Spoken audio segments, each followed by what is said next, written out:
In early summer 2005, renowned wildlife photographer Mark Davis embarked on an expedition to Queensland's Daintree rainforest.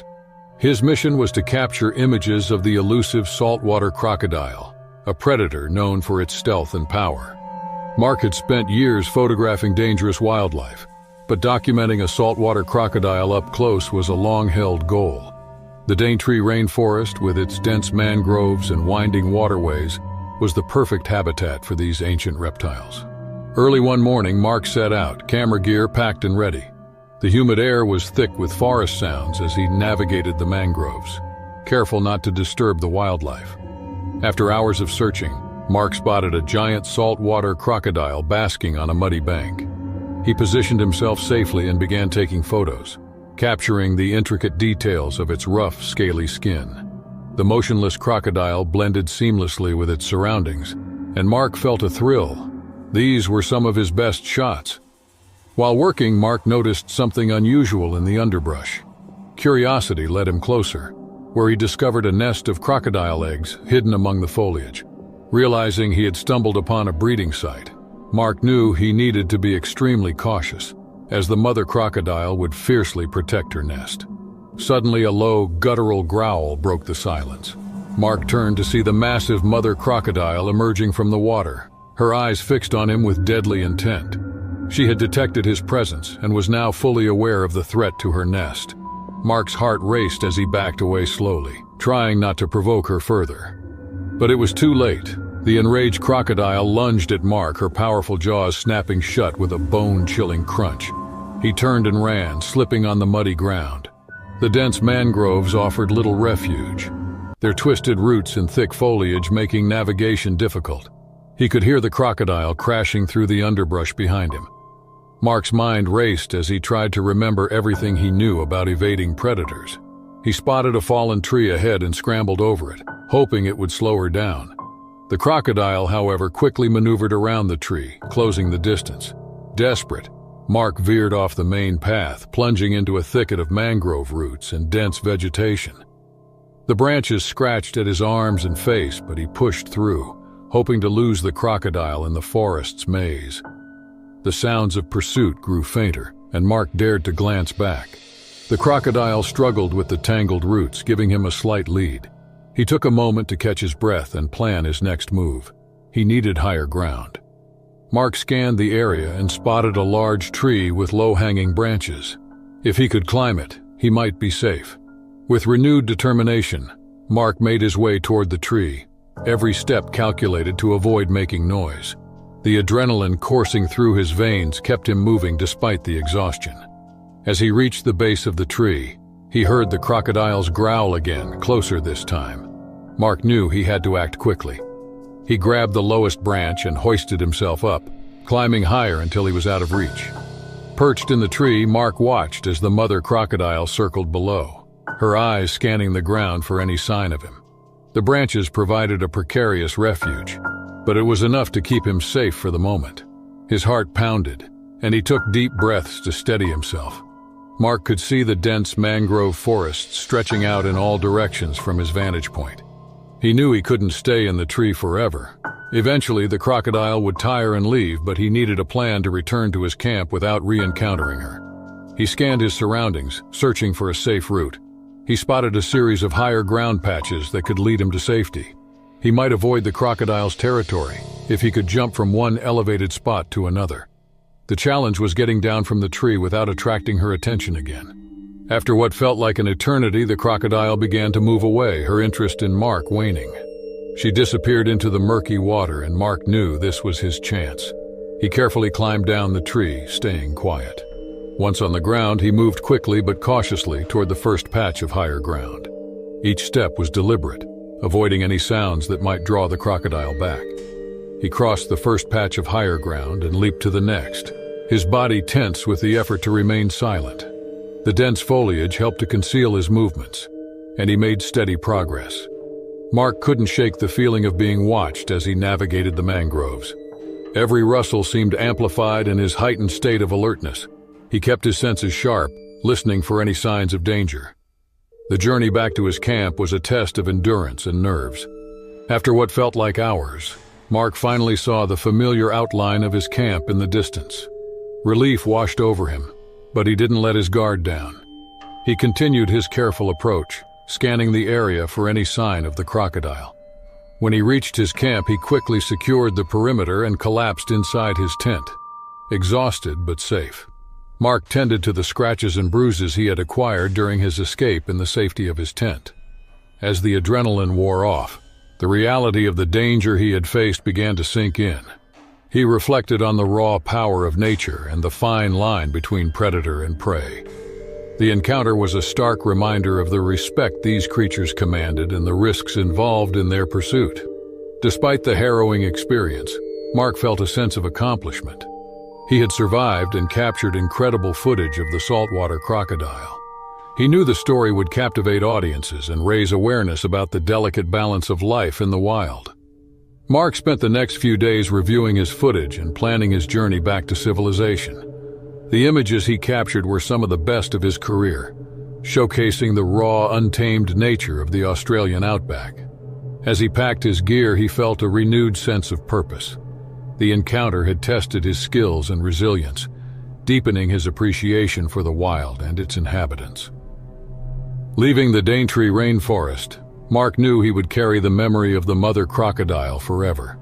It was a powerful reminder of nature's unpredictability and the thin line between life and death in the wild. He vowed to continue his work, capturing the beauty and danger of the natural world and sharing it with those who might never experience it firsthand. In 2015, the Marine Life event, held in the heart of Vancouver, Canada, emerged as a premier platform for marine preservation and education. This internationally acclaimed event attracted experts, enthusiasts, and families from around the globe, all united by a passion for aquatic life. The event's centerpiece was the exceptional orca show, where these magnificent creatures captivated audiences with their remarkable intelligence and graceful performances. Through awe-inspiring displays of orca behavior and intricate routines, the show entertained and educated the public about the importance of marine conservation, fostering a deeper appreciation for these majestic beings and their natural habitats. Among the top coaches at the Marine Life event was Emma Calderash, a lady whose faithful commitment to the orcas earned her a reputation as one of the most excellent in her field. Her uncommon bond with Titan, an enormous male orca notable for his tender body, was the stuff of legend, and their exhibitions together were a highlight for guests from around the globe. One fateful day, an event occurred that would forever alter the course of Emma's life. Titan, the once docile and compliant orca, suddenly became agitated during a routine performance. His powerful body thrashed violently in the water, and he emitted piercing vocalizations that sent chills down the audience's spines. This unexpected display of distress marked a turning point, revealing the profound impact of captivity on these majestic creatures, and igniting a genuine passion in Emma to advocate for their freedom. As Emma tried to respond, Titan lunged toward her, his massive jaws snapping mere inches from her body. In an instant, the beloved trainer fought for her life, relying on years of training to withstand the orca's formidable strength. Amidst the chaos unfolding, Emma felt something wrong as the park staff scrambled to contain the situation. Titan had never displayed such forceful behavior. Emma couldn't shake the nagging suspicion that there was more to this sudden outburst than met the eye. Days later, Emma set out on a relentless journey to reveal the truth, her unwavering urge fueled by her love for the orcas and her desire to protect them from harm. She discovered a stunning revelation by organizing secret gatherings and incognito examinations. The Marine Life event had been conducting mystery tests on the orcas, testing a disputable unused drug planned to upgrade their execution and make them more compliant amid shows. The drug, created by a corrupt pharmaceutical enterprise called Viclara Businesses, had been examining the orcas without their trainer's knowledge, and the side effects were proving disastrous. Increased aggression, confusion, and physical weakening were some of the stunning results the orcas endured.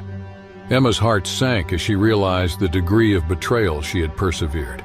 The exceptional institution she had committed her life to had damaged the belief of both the orcas and their coaches, all in the interest of financial benefit and distinction. Emma decided to expose this abomination. She turned to her trusted colleague, Krevlon Dorthak, a marine scholar with a sharp understanding of orca behavior. Together, they devised a brave plan to uncover marine life events' unethical practices and end the unsafe tests. With the assistance of a whistleblower from inside Viclara businesses, they obtained revealing proof of the drug's harmful impacts and confirmation of the park's complicity in the illicit testing. Outfitted with this data, they drew closer to the media, and before long, the story detonated onto the national stage, lighting a firestorm of public outrage. As the outrage unfurled, the marine life event was beneath a severe investigation, confronting legitimate fights and the danger of closure. Emma remained immovable in her assurance that she would guarantee the security and well-being of the orcas, as she became aware of Titan's excruciating condition. In a series of unexpected events, Titan's aggressive behavior subsided as the drug's effects wore off, but the damage was already done. The once magnificent orca was now a shadow of his former self, his spirit likely broken by the ordeal he had endured. Emma's heart throbbed as she saw the once proud creature's decay, but she refused to give her trust. With the unwavering support of her colleagues, she initiated a campaign to set up an asylum for orcas. In this place, they could live in peace, free from the limitations of imprisonment and the repulsions of deceptive experimentation. It was a long and arduous battle, but eventually, Emma's diligence paid off. The marine life event was exposed. Its proprietors faced criminal charges for their actions, and the orcas, including Titan, were relocated to a state-of-the-art sanctuary off the coast of British Columbia. Emma felt profound pride and accomplishment as she stood on the sanctuary's shores, watching Titan and his pod swim freely in the vast ocean. Her unwavering dedication to the orcas had exposed a grave injustice, paving the way for new marine preservation standards grounded in ethical treatment and respect for these magnificent creatures. The sight of the orcas thriving in their natural habitat was a testament to her tireless efforts and a beacon of hope for the future of marine conservation. Within no time, Emma became a driving voice in the fight against animal cruelty and unethical practices in the marine entertainment industry. Her story provided insights into the importance of standing up for those who could not talk for themselves. Her legacy would motivate generations of coaches, scientists, and creature rights activists to follow in her footsteps. As for Titan, he found solace in the sanctuary's boundless waters, his gentle spirit slowly healing under the watchful care of Emma and the dedicated team of caretakers. He symbolized resilience, a testament to the unbreakable bond between humans and animals. In this haven, Titan thrived, embodying the hope and strength that comes from compassion and mutual respect. It was the summer of 2011, and the rugged coastline of Alaska beckoned to a group of adventurous friends seeking an escape from the daily grind. Among them were Elijah Barankov, an adventure addict with a taste for great adventures, and his sweetheart Sofia Ivanova, a nature picture taker whose enthusiasm for capturing the crude magnificence of the wild was matched only by her love for Elijah. Their close friends joined them on this kayaking adventure. Luka Petrovich and his wife Katerina were outdoor enthusiasts who thirsted for adventure. Nikolai Volkov, a seasoned veteran of the Alaskan wilderness, guided them through the treacherous waters, whose knowledge of the region was unparalleled. As they set out from the quaint fishing village of Kodiak, their kayaks glided swiftly over the vast waters, with the majestic peaks of the Aleutian Islands providing a breathtaking backdrop. Nikolai entertained them with tales of the region's rich history and the legends surrounding these remote areas, igniting a sense of wonder and excitement within the group. Unexpectedly, their journey turned dark when Nikolai's kayak was suddenly capsized by an enormous orca, its mighty jaws splintering the frame with ease. In moments, the group found themselves stranded on a small, uninhabited island, their supplies scattered, and their only guide lost to the churning waves. As they gathered their thoughts, the gravity of their situation became clear. They were alone, disconnected from the outside world, without communication or protection. Despite its rugged beauty, the island seemed to harbor a sinister presence that had claimed Nikolai as its latest victim. Ever practical, Elijah organized the group and rationed their limited supplies. However, their attempts to establish a base camp were filled with tension and fear as the haunting calls of the orca echoed across the island. reminding them of the lurking danger in the surrounding waters. As the days wore on, the group grew progressively exhausted. The relentless presence of the orca frayed their nerves, and their dwindling resources threatened their survival. During one of these nerve-wracking experiences, Luca stumbled upon a revealing truth, a worn-out diary buried underneath the sand.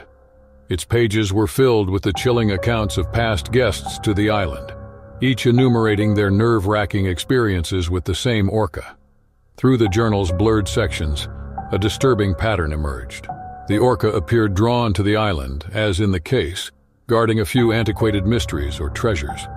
Those who were challenged to wander also found themselves the target of its tireless anger, their fates forever sealed within the pages of the journal. With this newly discovered information, the group's resolve strengthened. They did unravel the island's mysteries and the orca's association with, indeed, as the creature's assaults became more frequent and horrendous. In a brave move, Elijah and Sophia wandered into the island's dense interior, taking after the clues cleared out behind by those who had come sometime before them. Their travel could have been better as they explored tricky landscapes and barely maintained a strategic distance from the orca's dangerous jaws. Inside a network of caves, they made a startling revelation: the skeletal remains of what turned out to be an enormous whale, its bones unpredictably woven into the exceptional texture of the island itself. And there, settled among the old remains, was a trove of artifacts and relics, each one more confusing to them.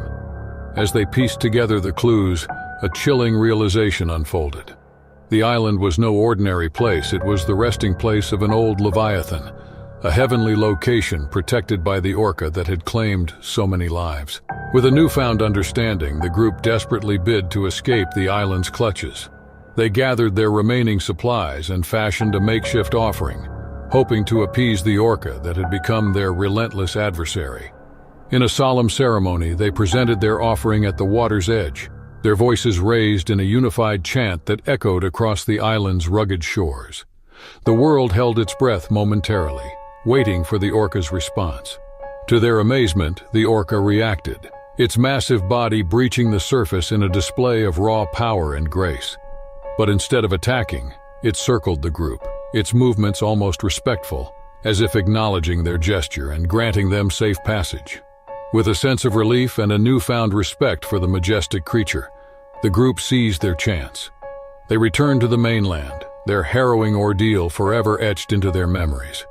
Their story would become a legend, passed down through generations. While many might dismiss it as mere folklore, those who had experienced the island's terror firsthand knew that within the vast wilderness existed forces beyond human comprehension, guardians of ancient secrets demanding respect and reverence.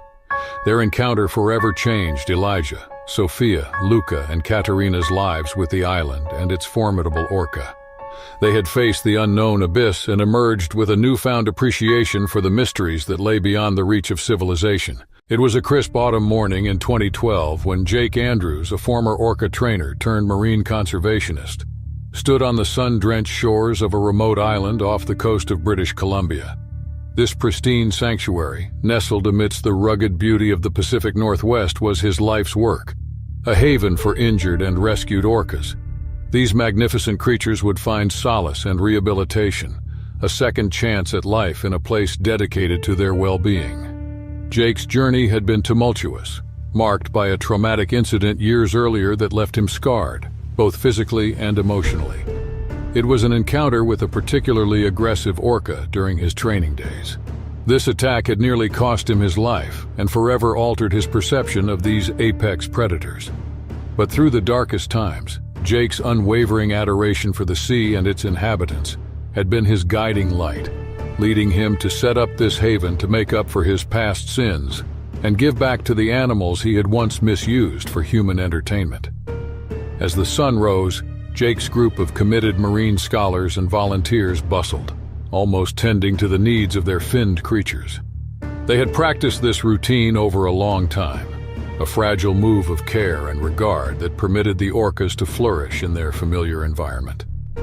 An unsettling disturbance rippled through the sanctuary's calm waters that morning. A call had come in from a nearby fishing village reporting a rogue orca terrorizing the local waters, attacking boats, and striking fear into the hearts of even the most experienced sailors. This orca, named Shadow by the nearby anglers, was unlike anything they had experienced. Its enormous bulk and scarred look indicated a life of hardship and viciousness, and its relentless aggression towards humans had earned it a reputation as a vengeful spirit of the deep. Jake knew that he couldn't turn his back on this vexed animal, no matter how fearsome its notoriety. With an overwhelming heart and a sense of fear, he and his group set out to find and capture Shadow, expecting to return it to the haven and give it a chance at recovery. The operation was complex, as Shadow proved to be an imposing enemy, repeatedly evading their efforts with a trick that falsely represented its ferocious appearance. But Jake was determined, driven by a sense of duty and a deep-rooted conviction that Shadow, the most fearsome creature, deserved a second chance. Finally, after days of relentless pursuit, Shadow was captured and returned to the sanctuary. Its massive form was housed in a specially reinforced enclosure designed to withstand its most powerful surges. As Jake stood before the imposing orca, its piercing gaze seeming to bore into his soul, he felt a strange kinship with this troubled creature. Like him, Shadow had endured trauma and hardship. Its aggression stemmed from a primal need for survival and a deep-seated distrust of humanity, shaped by years of mistreatment. Later, Jake devoted himself to understanding Shadow, studying its behavior, and striving to unravel the mysteries beneath its scarred exterior. But the orca remained fiercely independent, lashing out at the sanctuary staff with a savagery that defied all attempts at rehabilitation. Undeterred, Jake pressed on, determined to break through the barriers Shadow had built around itself. He knew that deep inside that enormous body was a spark of intelligence, a glimmer of the magnificent creature buried beneath years of torment and distrust. Jake's persistence began to pay off as the days turned into weeks. Gradually, almost imperceptibly, Shadow started to respond to his gentle cues, its once aggressive behavior giving way to cautious curiosity. However, just as signs of progress appeared, a shocking incident occurred. One of the sanctuary staff was brutally attacked by Shadow, leaving them hospitalized and fighting for their life. The sanctuary was thrown into turmoil, with calls for Shadow's removal or euthanasia growing louder by the day. However, Jake refuses to give up on the orca, convinced there is more to the story than meets the eye. Through meticulous investigation, Jake uncovered a sinister plot. A disgruntled former employee had sabotaged the sanctuary's operations, provoking Shadow to discredit Jake and his work. When the truth was revealed, Jake was able to rally the support of his team and the local community, vowing to protect Shadow and continue the rehabilitation with renewed determination. Later, Jake and Shadow formed an unbreakable bond, a connection that transcended the boundaries of species and language. Through patient guidance and unwavering kindness, Jake was able to reach the core of Shadow's being, helping to heal the wounds of its traumatic past and unlock the true magnificence of its nature. As the seasons changed and the sanctuary thrived, Jake knew his journey had come full circle. The scars of his past had faded, replaced by a newfound sense of purpose and a deep respect for the animals he had once feared.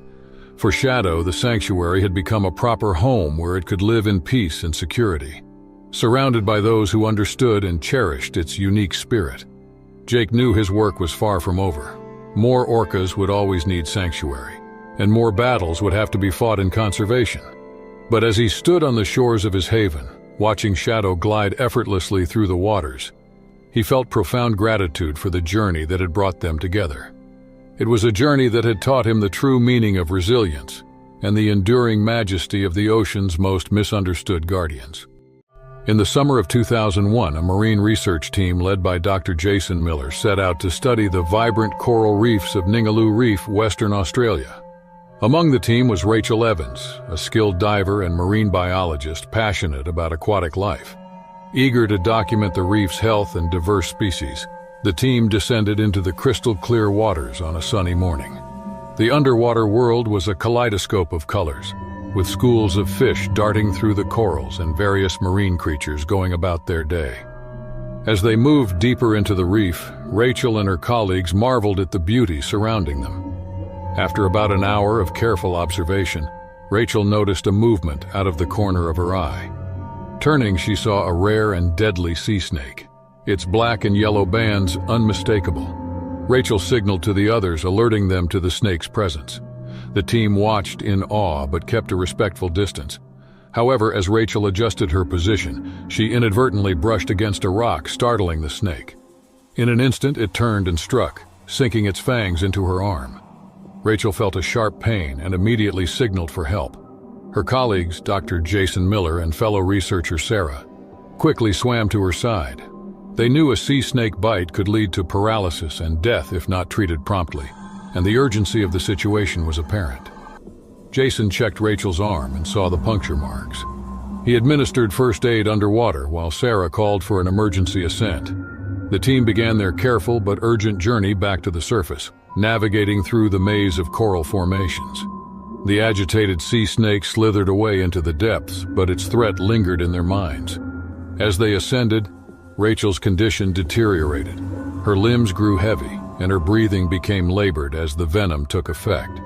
They needed to get her to the boat where the anti-venom was stored. The once beautiful underwater environment now felt like a dangerous trap. The team communicated through hand signals, moving swiftly but without panic. The ascent was slow to avoid decompression sickness, but every second counted. Sarah kept a close eye on Rachel, providing reassurance and support. Jason led the way, strategizing to keep Rachel stable until they reached the surface. Despite the urgency, the team had to be cautious. The presence of one sea snake meant there could be more nearby, attracted by the commotion. They scanned their surroundings, alert for any sign of danger. The water felt colder, and the shadows seemed to close in as they made their way through the labyrinthine reef. Rachel's vision blurred, and she struggled to stay conscious. Though masked by their diving gear, her teammates' faces showed determination and concern. She knew they were doing everything they could to save her, but the venom's grip was tightening. The boat was still a distance away, and the clock was ticking. As they neared the surface, the bright sunlight filtered through the water, giving them a glimmer of hope. The boat was within sight, and the team prepared for the final push. They knew the real challenge was getting Rachel out of the water, administering the anti-venom, and ensuring she survived the ordeal. The race against time and nature's most vicious threat was far from over. With the boat in sight, the team intensified their efforts to get Rachel safely. Dr. Jason Miller surfaced first, quickly signaling for the crew on the ship to prepare for an emergency. Sarah and another team member, Tom, helped Rachel as they broke through the surface. The team worked in unison, carefully lifting Rachel onto the boat while keeping her as still as possible. The boat's crew sprang into action, retrieving the anti-venom kit and laying Rachel on a flat surface. Jason administered the anti-venom with practiced precision, knowing that every second counted. Sarah monitored Rachel's breathing and pulse, her face etched with worry. Rachel's condition was critical. The venom had begun to paralyze her, and she struggled to stay conscious. The anti-venom would take time, and they needed to keep her stable. The boat's engines roared to life as they sped towards the nearest medical facility, a race against time unfolding on the open water. The team closely watched Rachel, speaking to her softly and reassuringly. Jason checked the wound and applied a pressure bandage to slow the spread of the venom. The minutes felt like hours as they raced across the waves, the boat slicing through the water with urgent speed. Rachel's breathing was shallow and her skin was pale. Jason and Sarah took turns monitoring her vital signs, ready to administer further aid if necessary. The boat crew relayed their situation to the medical facility, ensuring a team would be prepared to take over as soon as they arrived.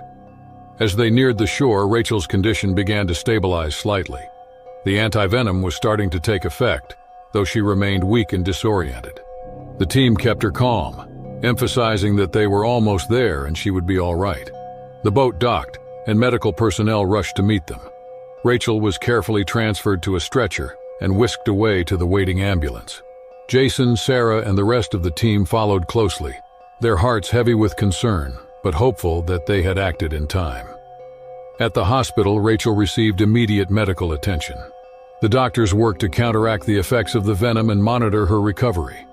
The team waited anxiously, their thoughts filled with the day's events.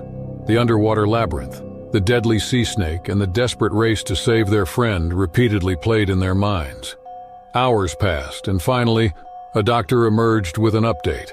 Rachel was stable and responding well to treatment. The relief among the team was palpable. They had faced one of nature's most vicious threats and had managed to save Rachel's life. The experience had tested their skills and resolve, but they had risen to the challenge. Rachel's recovery was slow but steady. She remained in the hospital for several days under the watchful eyes of her teammates and medical staff. As she regained her strength, she reflected on the close call and the bravery of her friends. The bond between the team had deepened, forged in the crucible of their shared ordeal. More cautious but undeterred, the research team eventually returned to the Ningaloo Reef. Their respect for the ocean and its inhabitants had only grown stronger. Now fully recovered, Rachel continued her work with renewed purpose. She knew the risks but also understood their mission's importance. The encounter with the sea snake became a story they shared with future researchers, a reminder of the unpredictable power of nature and the importance of preparation and teamwork. It was a testament to their dedication and resilience, a chapter in their lives that underscored the thin line between predator and prey and the enduring spirit of those who dared to explore the wild. It was 2013, and the rough coastline of the Pacific Northwest called to those courageous enough to wander into its untamed waters. Among the brave souls drawn to this unforgiving domain was Dr. Alex Thompson, a famous marine biologist whose faithful enthusiasm for studying orcas had earned him notoriety as one of the finest minds in his field. One morning, Alex set a cruise from the enjoyable angling Nia Bay, with his trusty inquiry vessel cutting through the choppy waves as he set out on a solo endeavor to watch a case of orcas known to visit the region. Equipped with a cluster of cutting-edge gear and a lifetime of experience, Alex decided to explore the mysteries underneath the ocean's surface. As the shoreline faded into the distance, Alex steered his vessel toward where the orca pod had been spotted, his eyes scanning the horizon for any sign of the majestic creatures. He had made this journey countless times, but this day would prove anything but ordinary. Without caution, a towering rebel wave emerged from the deep waters, its gigantic size overshadowing Alex's vessel. Before he could act or do anything, the wave smashed down upon him, capsizing the boat and sending him tumbling into the icy waters of the Pacific. Confused and wheezing for air, Alex battled against the churning streams, his mind racing as he struggled to understand what had happened. He somehow managed to cling to a little lifeboat torn free from the destruction, his longtime survival training kicking in as he evaluated his dire situation. As adrenaline coursed through his veins, Alex caught a glimpse that sent chills down his spine. The exceptional orca pod he had been searching for now surrounded his boat, their massive forms slicing through the water with effortless grace. But something was unsettling. Their primal and ruthless behavior set Alex's nerves on edge. He noted an enormous bull orca with a particular scarring design on its dorsal blade at that point. The animal appeared to focus on Alex, its puncturing look locking onto him with an intensity that defied explanation. In that minute, Alex realized that he had become the prey in a dangerous game, an insignificant piece to be toyed with by these pinnacle predators of the deep. His mind raced, attempting to review each scrap of information he had gained over his decades of studying, looking for any clue that would help him survive this nerve-wracking trial. As the orcas circled closer, their movements more forceful and erratic, Alex battled to preserve his composure. He knew that any sudden movement or shows of fear seemed to trigger a full-blown assault, and he had decided to outmaneuver these imposing enemies through sheer judgment skills and perseverance. Drawing upon his broad knowledge of orca behavior, Alex started imitating the vocalizations and body dialect of the pod of orcas, a brave plan he trusted would pass on a message of non-aggression. The orcas appeared quickly confused by his activities, their circling designs disturbed as they attempted to translate the meaning behind his unusual show. For a moment, Alex allowed himself to believe that his plan had succeeded, but the relief was fleeting. Unfazed by his tactics, the scarred bull orca launched a ferocious attack on him, its massive jaws snapping just inches from Alex's body. With a surge of adrenaline, Alex battled off the assault, his mind struggling to devise a new plan. He knew he couldn't depend exclusively on his information of orca behavior. He needed to tap into his primal instincts to become as tricky and ingenious as the animals stalking him. Drawing upon each ounce of his survival tactics, Alex started to build simple weapons from the debris that littered the flatboat, molding temporary lances and clubs to guard himself against the orca's tireless ambushes. His activities were fueled by sheer franticness, a primal drive to survive that overrode all logic and reason. As the hours ticked by, the amusement of cat and mouse proceeded, with Alex fighting off assault after assault, his body developing fatigue from the consistent strain. But through it all, he refused to yield, his unstoppable soul fueling his assurance to outsmart these impressive foes. In a bold move, Alex seized a lull in the orca's attacks and began crafting a makeshift raft from the remnants of his boat's covering. With a silent prayer, he launched his improvised vessel, hoping to catch the wind and steer himself toward the distant shoreline. To his amusement, the plan worked, and Alex found himself gradually but doubtlessly drifting away from the orca area. But the orca bull wasn't almost enough to let its prey elude so effortlessly. With a burst of speed, it closed in, its enormous jaws snapping closed mere inches from Alex's leg. In sheer desperation, Alex swung his improvised club with all his might, striking the orca's nose and eliciting a pained cry from the creature. The blow seemed to stagger the bull, and for a brief moment the pod of orcas paused, as if reconsidering their next move. Seizing the opportunity, Alex poured each ounce of his remaining parts of the vessel into his improvised cruise, making the makeshift flotation move faster to carry him away from this bad dream and towards the security of the shore. As the sun dipped below the horizon, painting the sky with brilliant hues of red and gold, Alex caught sight of the coastline, his heart swelling with hope and relief. He had survived the unimaginable, outsmarting the creatures he had dedicated his life to studying. Alex gained a newfound respect for nature's apex predator's raw power and cunning from this ordeal. Days later, Alex's harrowing survival story made headlines worldwide, captivating audiences with its tale of human resilience in the face of overwhelming danger. But for Alex, the encounter was more than a brush with death. It was a humbling reminder of life's fragility and the delicate balance between humans and nature. As he stood on the shore, gazing at the vast Pacific, Alex knew his experience with the orcas had changed him forever. He had glimpsed the primal depths of their world and emerged with a newfound appreciation for their majesty and power. From that day forward, Alex's mission took on new urgency. He dedicated himself to advancing the understanding and preservation of orcas and their habitats. His story became a rallying cry for marine scientists and people worldwide, a testament to the indomitable spirit of those who venture into the unknown to uncover the mysteries beneath the waves. And somewhere in the vast expanse of the Pacific, a scarred bull orca swam on, its legend forever intertwined with that of the man who defied all odds and emerged victorious from their deadly game of survival. It was 2014, and the sleek, ultra-modern Miami Seaquarium was a testament to human ingenuity and affluence. Nestled in the heart of Biscayne Bay, this state-of-the-art facility boasted an enormous enclosure designed to allow visitors to swim and interact with the magnificent marine animals in a setting that mimicked their natural habitat. The Seaquarium's futuristic architecture shimmered under the Florida sun, attracting tourists from around the globe who marveled at its innovative design and the promise of unforgettable encounters with dolphins, sea turtles, and most notably, the resident orcas. Visitors were invited to immerse themselves in the marine world, experiencing the thrill of swimming alongside these majestic creatures, and feeling the rush of water as they glided effortlessly through the depths. The world's most influential figures gathered in Miami as the hotel prepared for a high-profile occasion. Affluent benefactors from around the globe ran to the bay, energetic to enjoy the highly luxurious moment, a chance to come face-to-face with the ocean's pinnacle predators. Among the visitors was the distinguished investigative journalist Rachel Sinclair, whose keen eye and unwavering commitment to uncovering the truth had earned her a reputation as a formidable figure in journalism.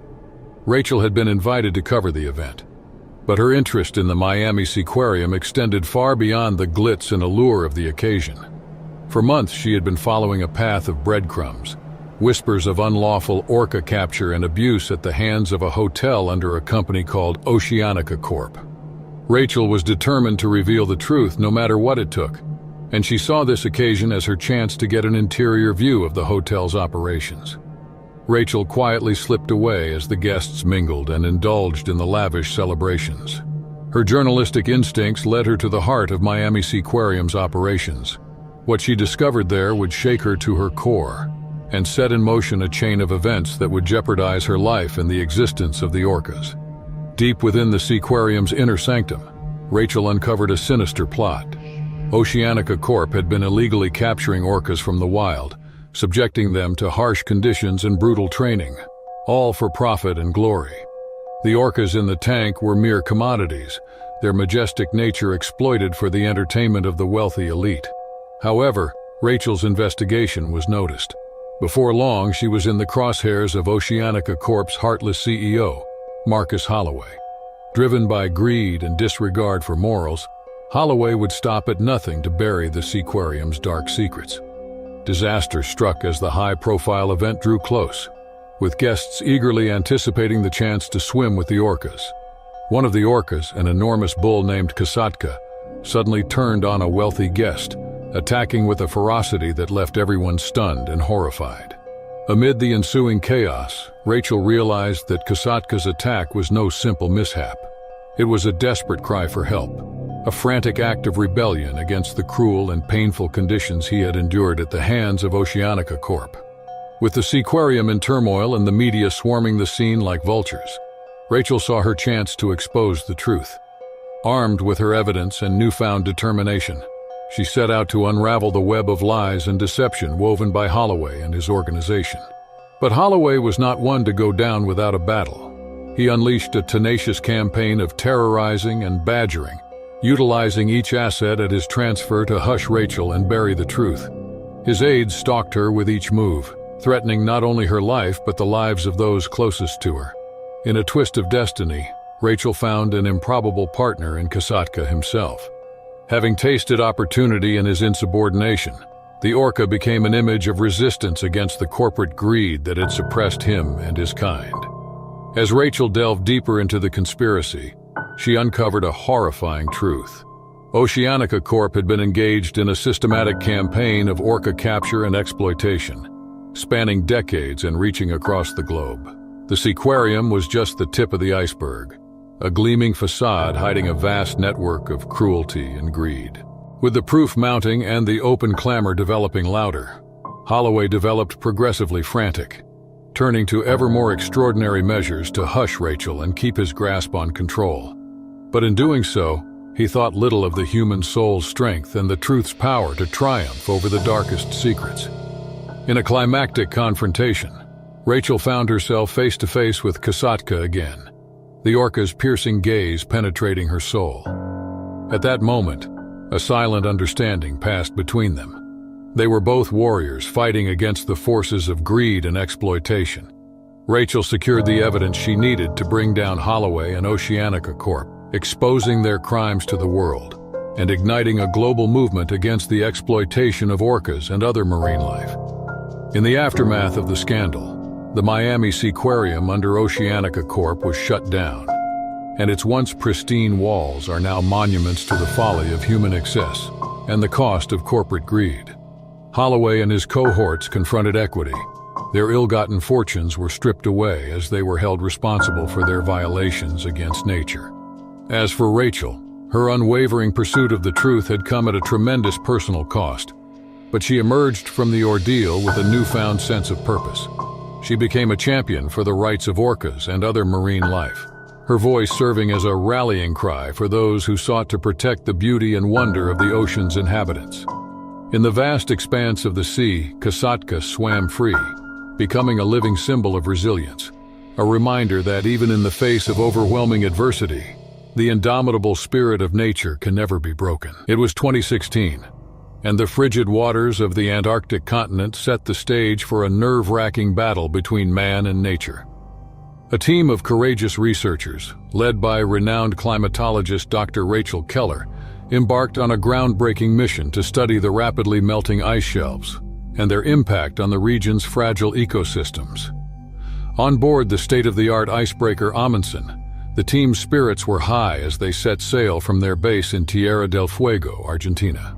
Their mission was critical: to gather data that could illuminate the devastating impacts of climate change and offer guidance on mitigating its effects.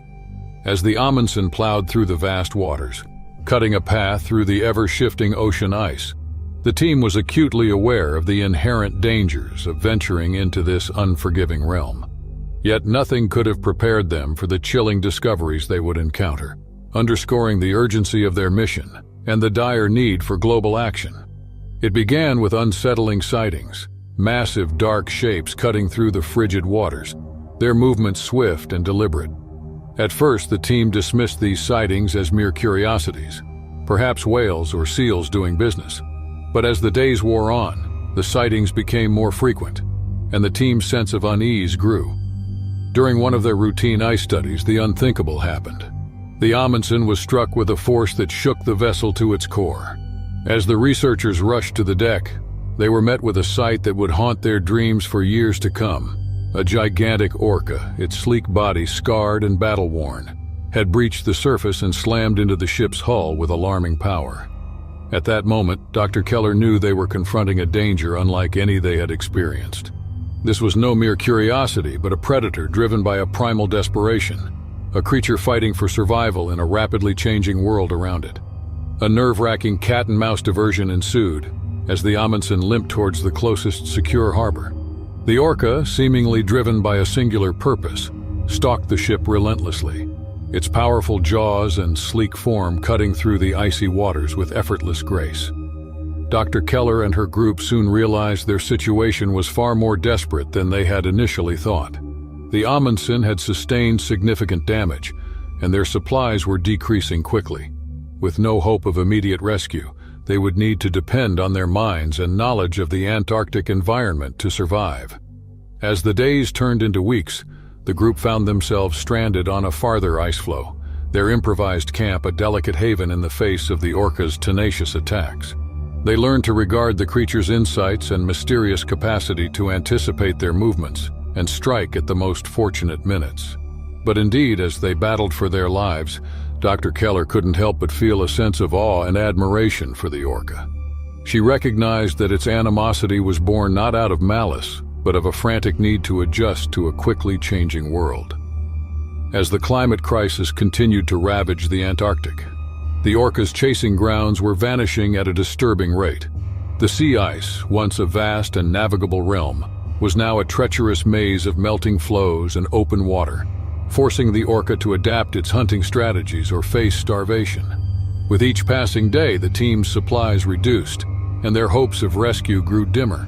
But even in the face of overwhelming adversity, they refused to give up. They drew strength from one another, forging bonds that transcended the boundaries of their scientific disciplines and united them in a single, unwavering purpose: survival. In a desperate bid to evade the orca's relentless pursuit, the group set out on a brave plan. They would utilize their remaining assets to build an improvised vessel and attempt to explore the tricky waters toward the nearest research station. As they set sail on their fragile craft, the orca seemed to sense their despair, redoubling its efforts to hinder their escape. In a heart-stopping sequence of events, the group engaged in a life-or-death battle, their very survival hanging in the balance. But just when all appeared lost, something happened. A passing research vessel, alerted to their plight by a distress signal, appeared on the horizon. In a dramatic rescue operation, the team was plucked from the jaws of certain death, and their ordeal finally came to an end. Their harrowing tale of survival and resilience made headlines worldwide as the group returned. However, for Dr. Keller and her colleagues, the true impact of their experience was far more profound than mere fame or recognition. They had seen firsthand the obliterating results of climate change, how it had upset the delicate balance of the Antarctic ecosystem and driven even the mightiest predators to the brink of desperation. Following their rescue, Dr. Keller and her team brought back more than just dramatic stories of survival. They returned with a critical awareness of the urgency to protect our planet's future. With this newfound knowledge, They launched a passionate campaign that resonated far beyond the scientific community. Their mission evolved beyond mere data collection into a sincere effort to awaken the world to the severe consequences of inaction. Through passionate speeches, insightful publications, and relentless advocacy, they vividly illustrated the Antarctic on edge, its fragile ecosystems disrupted by the unyielding advance of climate change. However, their message carried hope rather than despair, a conviction that humanity could change its course and move towards a sustainable future. They became champions for the voiceless, highlighting the struggles of the Antarctic's majestic creatures, from the mighty orca to the tiniest krill. Their unyielding spirit inspired global action, rallying governments, industries, and individuals to confront this existential threat directly. Policies were reshaped, initiatives were launched, and a collective awareness began to emerge, all driven by the compelling testimony of those who had faced the brink and returned with a deep respect for the natural world. Their names would be etched in history as catalysts for change, pioneers who dared to explore the frozen unknown and returned as symbols of hope, leading humanity toward a more sustainable and harmonious existence with our planet. As the world grappled with the monumental task of addressing climate change, Dr. Keller and her team stood as beacons of hope. Their story was a testament to the indomitable spirit of those who ventured into the frozen frontier and emerged forever changed by its harsh lessons and enduring majesty. Dr. Keller's leadership and the team's unwavering commitment inspired a global movement. Their groundbreaking discoveries galvanized governments, scientists, and citizens worldwide to take urgent action. Their data became the cornerstone of international climate policies, guiding efforts to mitigate global warming and protect polar ecosystems. Their return was celebrated as a triumph of human ingenuity and perseverance, reminding the world that even in the face of overwhelming challenges, the human spirit could rise, adapt, and create a brighter, more sustainable future for all. In 1997, Emma Fisher, an experienced scuba diver and marine photographer, found herself at the Belize Barrier Reef. The sun was high, casting a golden glow over the crystal-clear waters. Emma had traveled far and wide, capturing the beauty of underwater life. But the Belize Barrier Reef was extraordinary. It was one of the world's most extensive and vibrant coral reefs. With her camera equipment ready, Emma suited up and plunged into the warm Caribbean waters. As she descended, the world above disappeared, replaced by a mesmerizing underwater paradise. Colorful corals of every shape and size decorated the seabed, and schools of fish darted around her, creating a living rainbow. Emma's mission was to capture the essence of the reef. Still, she also hoped for a rare encounter with a magnificent marine creature. She swam deeper, her eyes scanning every nook and cranny. Suddenly, her heart skipped a beat. There, gliding gracefully through the water, was a magnificent swordfish. Its long, sharp bill and sleek body shimmered in the sunlight that filtered through the water.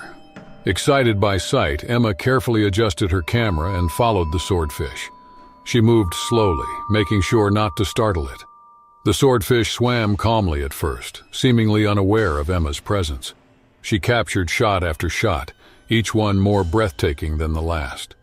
The swordfish's powerful movements and the way it sliced through the water were mesmerizing. As Emma drew closer, the swordfish seemed to notice her. It paused for a moment, its large eyes locking onto her. Emma's heart pounded, but she remained focused on her task. She needed just a few more close-up shots to complete her collection. However, the swordfish suddenly changed its demeanor. It felt threatened by Emma's persistent presence, so it charged at her with incredible speed without warning. Emma barely had time to react as the swordfish's sharp bill pierced her diving equipment, causing a sharp pain in her side. Bubbles erupted from her punctured gear, and panic set in. Emma's mind raced. She had to fend off the swordfish and return to the surface before her air supply ran out. The swordfish wasn't giving up. It charged at her again, and Emma barely dodged its sharp bill. Her breathing became rapid and shallow as fear gripped her. She knew she had to act fast. Emma tried to push the swordfish away using her camera as a shield. The swordfish, relentless in its aggression, continued to attack. Emma's vision blurred with each movement, and her strength was waning.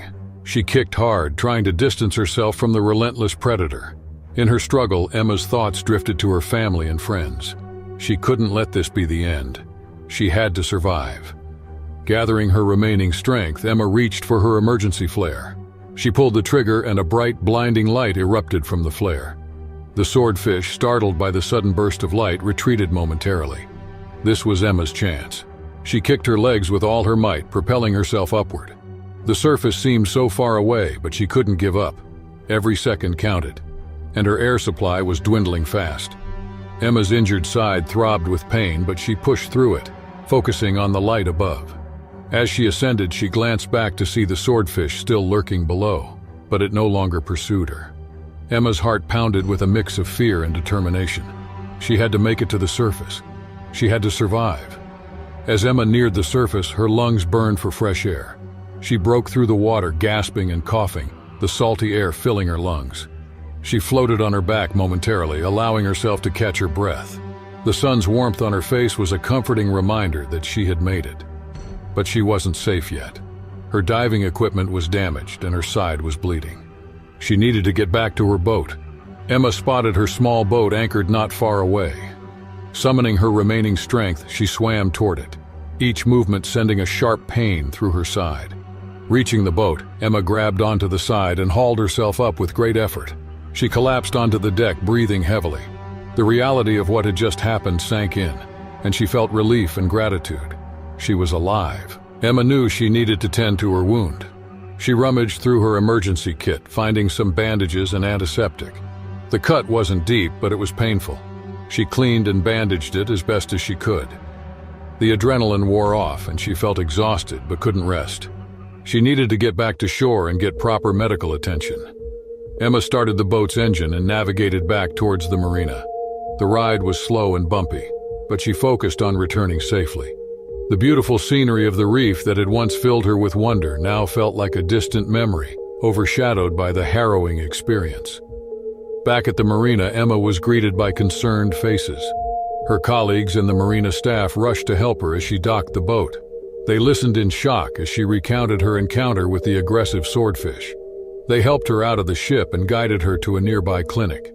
The doctor examined her wound, reassuring her that she would be okay with some rest and proper care.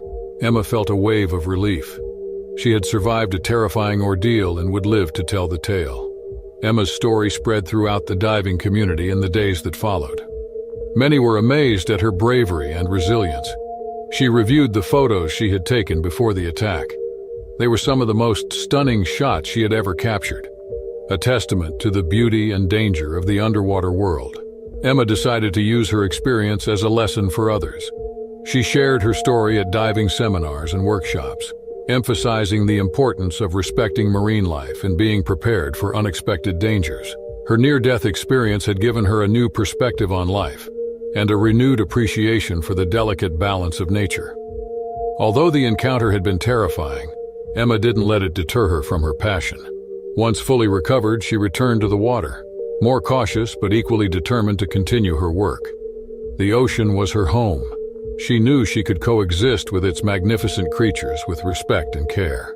The swordfish, still roaming the depths of the Belize Barrier Reef, remained a reminder of the wild and unpredictable nature of the sea.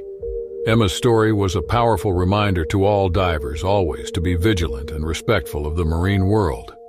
In 2001, Tom and his wife Lisa set out for a relaxing afternoon on their boat near the Farallon Islands off California, USA. The weather was perfect, with the sun shining brightly and a gentle breeze blowing across the water. Tom and Lisa loved these peaceful outings, where they could escape the hustle and bustle of everyday life. Tom, in a playful mood, decided to spice up their day with a harmless prank. As they cruised along the coast, he grinned mischievously and leaned over to Lisa, who was gazing at the horizon. Without a second thought, he gently pushed her, sending her splashing into the cool blue water. Tom expected her to surface laughing, perhaps a little annoyed but amused by his antics. However, as Lisa hit the water, she let out a startled scream. Tom's smile faded as he realized she hadn't expected the push. He watched the water, waiting for her to reappear and scold him for the prank. But seconds ticked by, and Lisa didn't surface. Instead, the water around where she had fallen began to turn a murky shade of red. Panic seized Tom's heart as he leaned over the side of the boat, desperately searching for Lisa. His voice was frantic, filled with mounting dread. Suddenly he saw a massive dorsal fin slicing through the water. A great white shark was attacking Lisa, drawn by the disturbance and scent of blood. Tom's world turned upside down. He grabbed a rope and life ring, desperate to save his wife. He threw the ring towards her, but the shark was relentless, thrashing violently in the water. Tom could barely see Lisa amidst the chaos, her screams piercing his ears and tearing at his heart.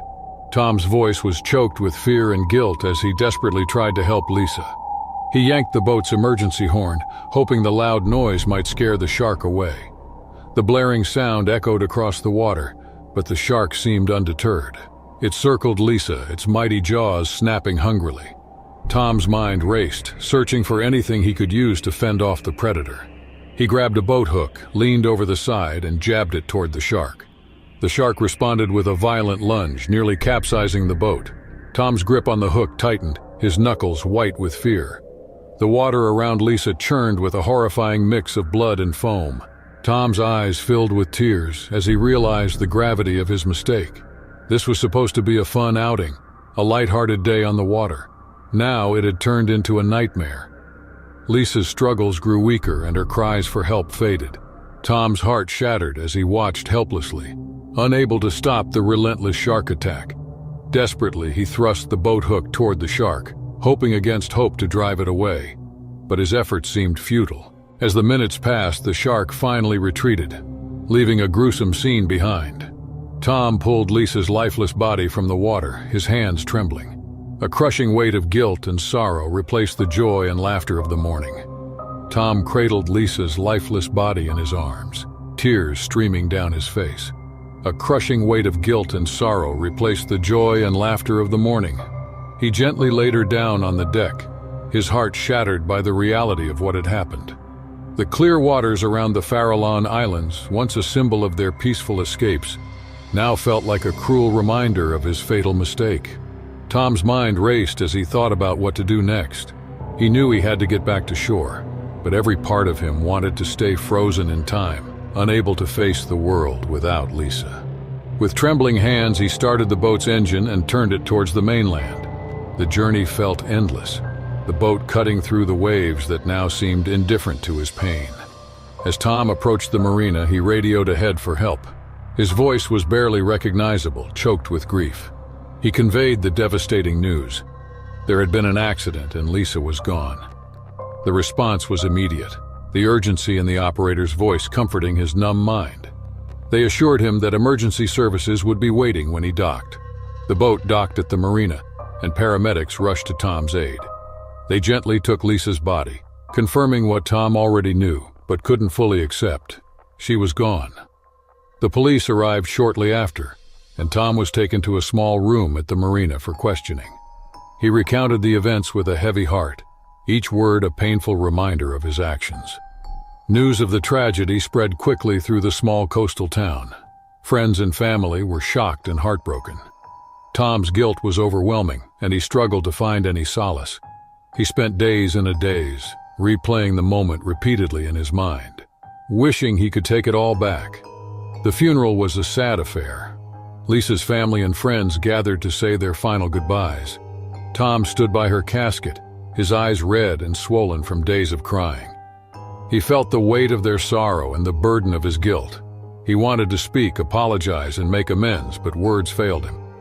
In the following weeks, Tom isolated himself, haunted by the memories of that fateful day. He couldn't escape the image of Lisa's terrified face, the blood in the water, and the shark's relentless attack. He knew he needed to find a way to cope, but nothing seemed to help. Finally, a close friend suggested he seek counseling. Reluctantly, Tom agreed. The sessions were painful but necessary. He spoke about his guilt, sorrow, and desperate wish to act differently.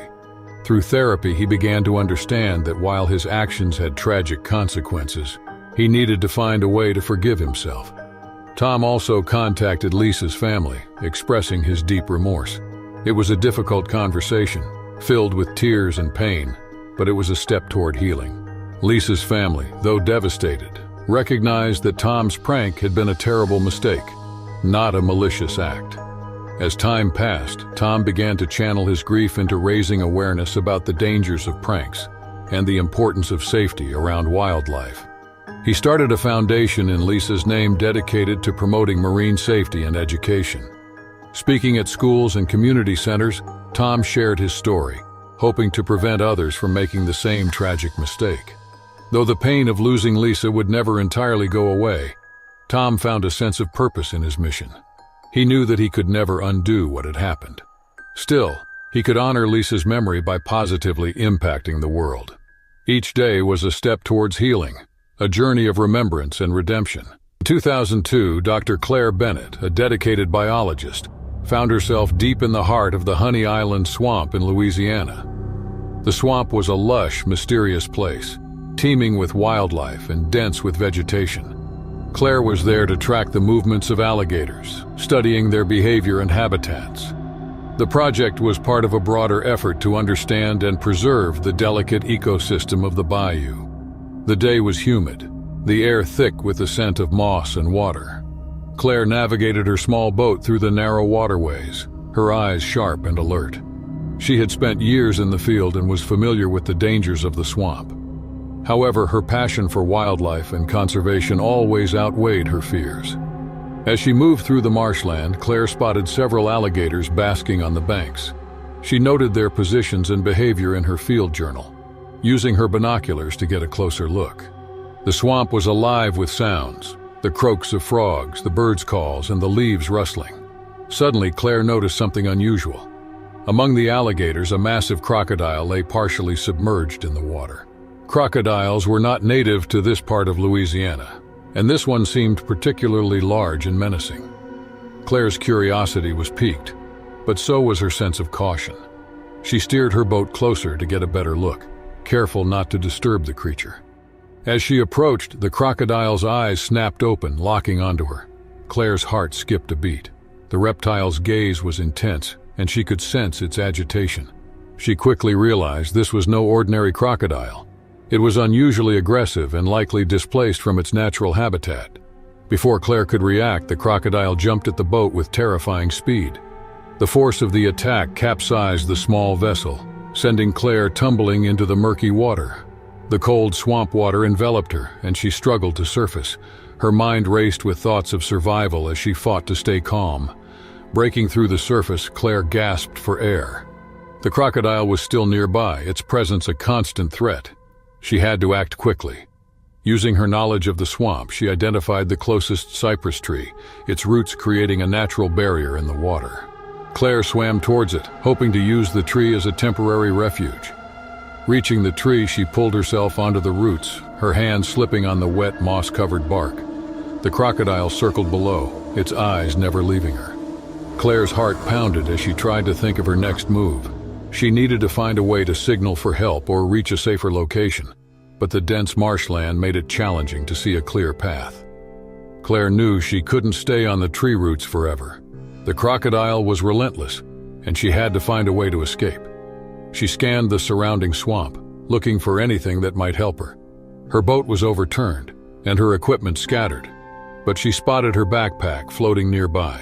It contained a flare gun and other survival tools. Summoning her courage, Claire planned her next move. She would have to distract the crocodile long enough to retrieve her backpack and use the flare gun to signal for help. The swamp was vast, and she needed to figure out how far she was from the nearest ranger station, but she had to try. Taking a deep breath, Claire prepared to dive back into the water. The crocodile was still close, its powerful body cutting through the murky depths. She knew this was a dangerous gamble, but it was her best chance at survival. Gathering her strength, she pushed off the tree roots. She swam towards her floating backpack, praying she could outmaneuver the predator and reach safety. The murky water made it difficult to see, but Claire's determination kept her focused. Every second felt like an eternity as she kicked her legs, propelling herself forward. The crocodile, sensing her movement, surged towards her. Claire's heart pounded, but she kept her eyes on the backpack. Just as she reached it, the crocodile lunged, its mighty jaws snapping shut mere inches from her leg.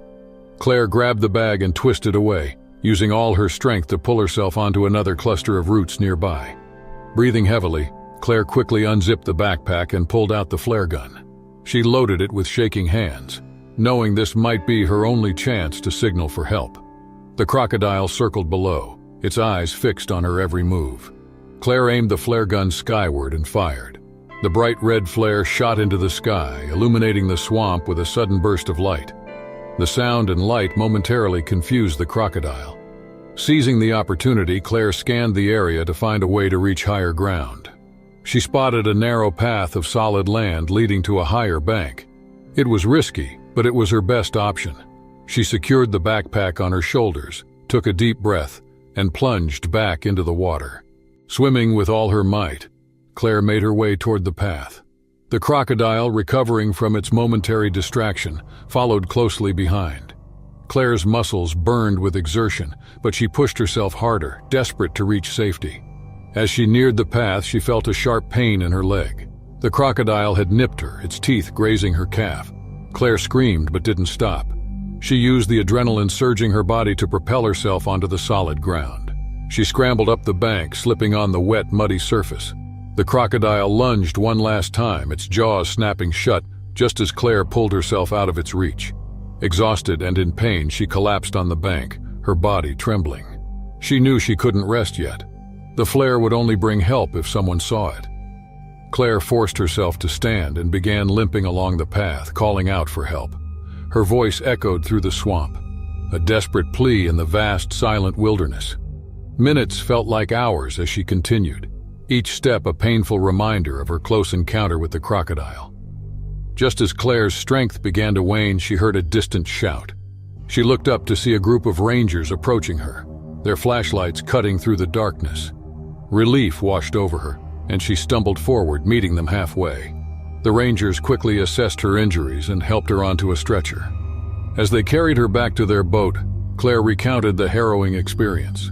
They listened with wide eyes, amazed at her bravery and resourcefulness. The ride back to the ranger station was filled with reassurances and promises of medical attention. At the station, Claire was treated for her injuries. Though exhausted and shaken, she was grateful to be alive. The encounter with the crocodile had been terrifying, but it also highlighted the unpredictable nature of the swamp. Claire knew she would need time to recover, both physically and mentally. Still, she also felt renewed respect for the environment in which she studied. As she lay in the medical bay, Claire thought about the research she had come to conduct. The swamp was a place of beauty and danger, and her experience had only deepened her commitment to understanding and protecting it. In the summer of 2005, in the coastal town of Gansbaai, South Africa, Tom and his wife Lisa decided to spend a sunny afternoon on the ocean. Known for its scenic beauty and abundant marine life, Gansbaai was a favorite spot for locals and tourists alike. Tom and Lisa had been married for 5 years, and they often enjoyed these peaceful boat rides, using them to escape the hustle and bustle of everyday life. The sky was clear that day, and the sea was calm. The couple set off from the shore in their small boat with a packed lunch and a cooler full of drinks. They laughed and chatted as the boat gently rocked on the waves. Tom, feeling exceptionally playful, was in high spirits. He loved making Lisa laugh and often teased her in good fun. As they cruised along the coast, Tom got a naughty idea. He thought it would be funny to scare Lisa by pushing her into the water. With a playful grin, he snuck up behind her and gave her a gentle push. Lisa, taken by surprise, screamed as she fell overboard. For a moment, Tom chuckled, expecting Lisa to pop up and laugh it off. However, when Lisa resurfaced, her face showed shock and annoyance. She trod the water and shouted at Tom, but he could tell she wasn't mad. He extended a hand to help her back on the boat, still grinning. Then everything changed in an instant. The serene blue of the water suddenly turned dark as a massive shadow moved beneath the surface. Tom's smile vanished as he saw a huge dorsal fin slicing through the water toward Lisa. His heart pounded in his chest and panic set in. Lisa's eyes widened with terror as she saw the fin too. She frantically tried to swim towards the boat, but the great white shark was too fast. In a horrifying moment, the shark lunged at Lisa, dragging her underwater. The sea turned red with blood as Tom watched in helpless horror. Tom screamed, reaching out into the water. He grabbed a nearby rope and threw it toward Lisa, but it was too late. The shark was relentless, and Tom's desperate attempts to save her were futile. Tom felt an overwhelming sense of guilt and terror. He had only meant to play a harmless prank, but now his beloved wife was in danger because of him. He could barely breathe as he saw the shark thrashing in the water, Lisa's screams piercing the air. In his frantic state, Tom tried everything he could to fend off the shark. He grabbed an oar and began hitting the water, shouting and trying to scare the predator away. But the shark was relentless, its mighty jaws clamping down on Lisa with deadly force. Tom's eyes filled with tears as he realized the gravity of his mistake. The playful mood was gone, replaced by a nightmare he couldn't escape. He could hear Lisa's cries for help, and it tore him apart that he couldn't do more to save her. The scene was a blur of red water, thrashing fins, and desperate screams. Finally, the shark disappeared into the depths, leaving behind a trail of blood. Shaking and sobbing, Tom pulled the rope back into the boat, but Lisa was gone. The water around him was eerily calm again, but Tom knew his life would never be the same. The sunny afternoon had turned into a scene of horror and loss. Tom's prank had gone wrong, leaving him with a haunting guilt that would never fade. The boat rocked gently on the waves, a stark contrast to the turmoil in Tom's heart. Desperately, Tom grabbed the radio and called for help, his voice cracking with anguish as he repeated his plea. He identified his boat, Seabreeze, and explained that a shark had attacked his wife, urgently requesting assistance. The Coast Guard responded quickly, assuring Tom they were coming. He clung to the hope that somehow they could save Lisa. But deep down, he knew the truth. The blood in the water and the severity of the attack left little room for hope. Minutes felt like hours as Tom waited, staring at where Lisa had disappeared. He replayed the events repeatedly in his mind, wishing he could turn back time. The sound of approaching boats broke his trance. The Coast Guard arrived, and a team of divers quickly prepared to search the area. Tom watched helplessly as the divers dove into the water. Every second felt like an eternity. He prayed silently, begging for a miracle.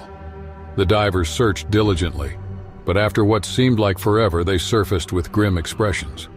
One of them approached Tom, shaking his head, conveying the heartbreaking news without words. Tom's heart shattered. The reality of Lisa's death hit him like a tidal wave. He fell to his knees, sobbing uncontrollably. The Coast Guard crew tried to console him, but their words were lost in the sea of his grief. Tom couldn't stop thinking about how his innocent prank had led to such a tragic end. The boat ride back to shore was a blur. Tom sat silently, staring at the horizon, lost in his thoughts. The once beautiful coast of Gansby now seemed like a place of horror and loss. When they reached the dock, Tom was met by local authorities who gently escorted him to a nearby station to take his statement. In the following days, Tom couldn't escape the nightmare that haunted him. He stayed at a small hotel, unable to return to the home he had shared with Lisa. The town of Gansby, once a place of joy and love, had constantly reminded him of his fatal mistake. News of the incident spread quickly, and Tom found himself under intense scrutiny. Some people offered sympathy, but others blamed him for what had happened. The guilt weighed heavily on his shoulders, and he struggled to find a way to cope with his loss. Tom decided to seek therapy, hoping to find some semblance of peace. His therapist, Dr. Melanie Brooks, listened patiently as he recounted the tragic events. She encouraged him to express his feelings and to find ways to honor Lisa's memory. With time, Tom began to channel his grief into something positive. He started a foundation in Lisa's name dedicated to shark conservation and safety awareness.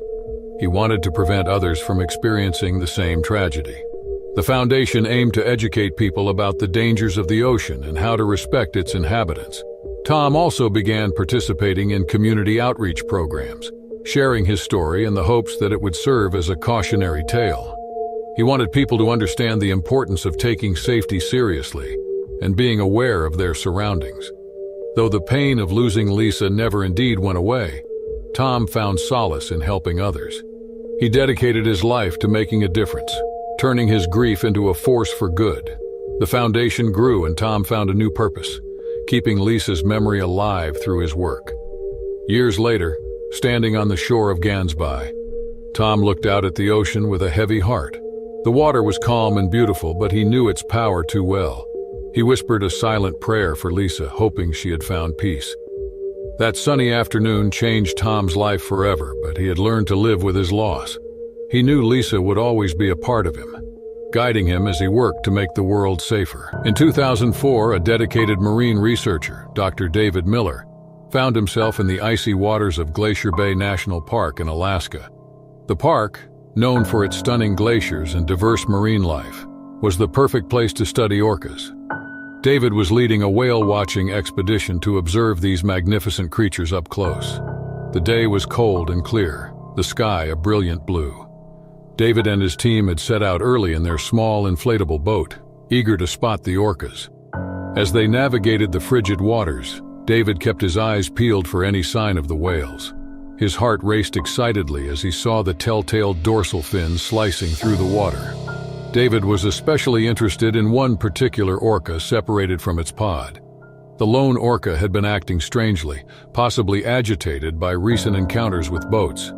David hoped to understand its behavior and find a way to help it.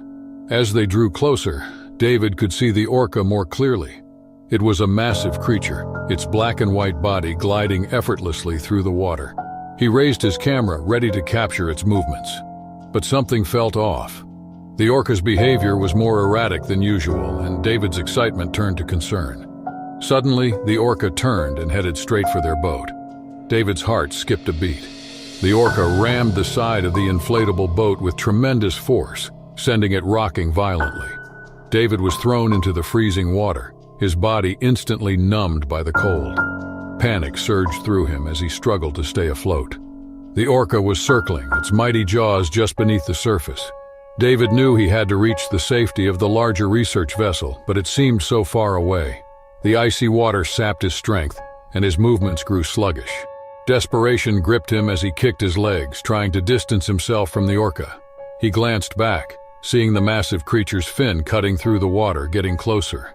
David's mind raced, searching for a way to escape the orca's wrath and reach the safety of the larger boat. The cold water made every movement slow and heavy, but he knew he couldn't give up. He spotted a small ice floe just a short distance away and made it his immediate goal. Summoning every ounce of strength, David swam towards the ice floe. Sensing his movement, the orca followed closely, its presence a constant threat. David's breath came in ragged gasps, the frigid water biting his skin. He pushed forward, determined to survive. Finally, he reached the edge of the ice floe and hauled himself up with great effort. The ice was slippery and his hands were numb, but he pulled himself onto the solid surface. For a brief moment, he felt a wave of relief. But the orca still needed to be finished. It rammed the ice floe, causing it to crack and shift. David knew he couldn't stay on the ice floe for long. He needed to signal his team on the more extensive research vessel. He fumbled for the emergency flare in his pocket, his fingers clumsy from the cold. He ignited the flare with shaking hands, sending a bright red streak into the sky. His team on the research vessel spotted the signal and sprang into action. The boat sped towards David, cutting through the icy water with urgency. Distracted by the flare, the orca gave David a precious few moments of reprieve. He watched as the larger boat drew nearer, his hope rekindling. The research vessel reached him just in time. His colleagues threw him a lifeline, and David grabbed it with all his remaining strength. They pulled him aboard, his body trembling from the cold and exhaustion. Safe on the boat, David collapsed, breathing heavily but relieved to be out of the water. The orca lingered as the boat sped away, watching them from afar. David's heart pounded, but he knew he was safe now. His team wrapped him in blankets and checked his condition. Though he was bruised and cold, he would recover. The terrifying encounter with the aggressive orca deepened David's respect for these powerful creatures.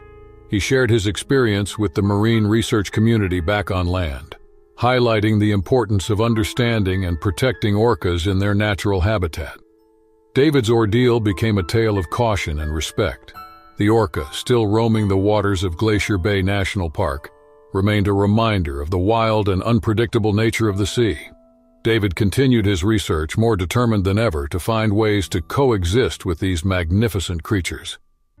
In the year 2000, wildlife photographer Kevin Moore embarked on an expedition to Wrangel Island, Russia, to document the lives of seals on the ice floes.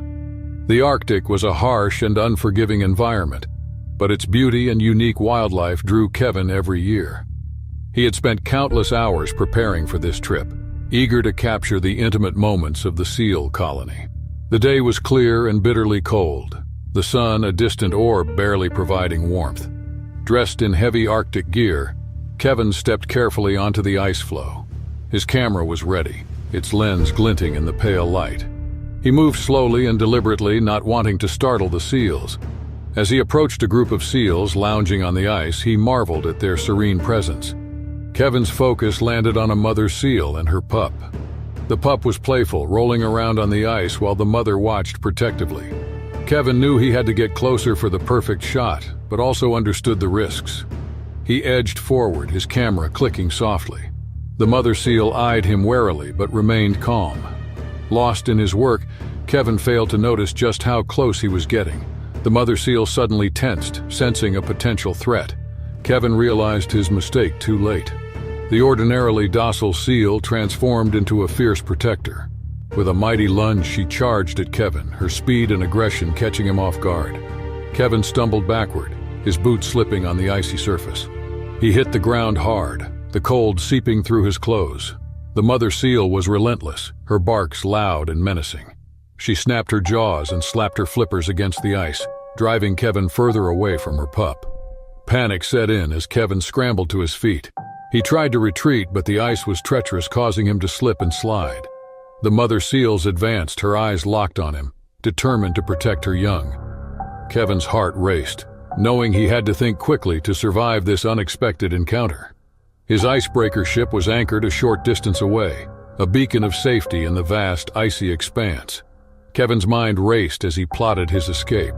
He couldn't risk further provoking the seal, but couldn't stay where he was. He took a deep breath, focusing on moving slowly and steadily away from the agitated mother seal.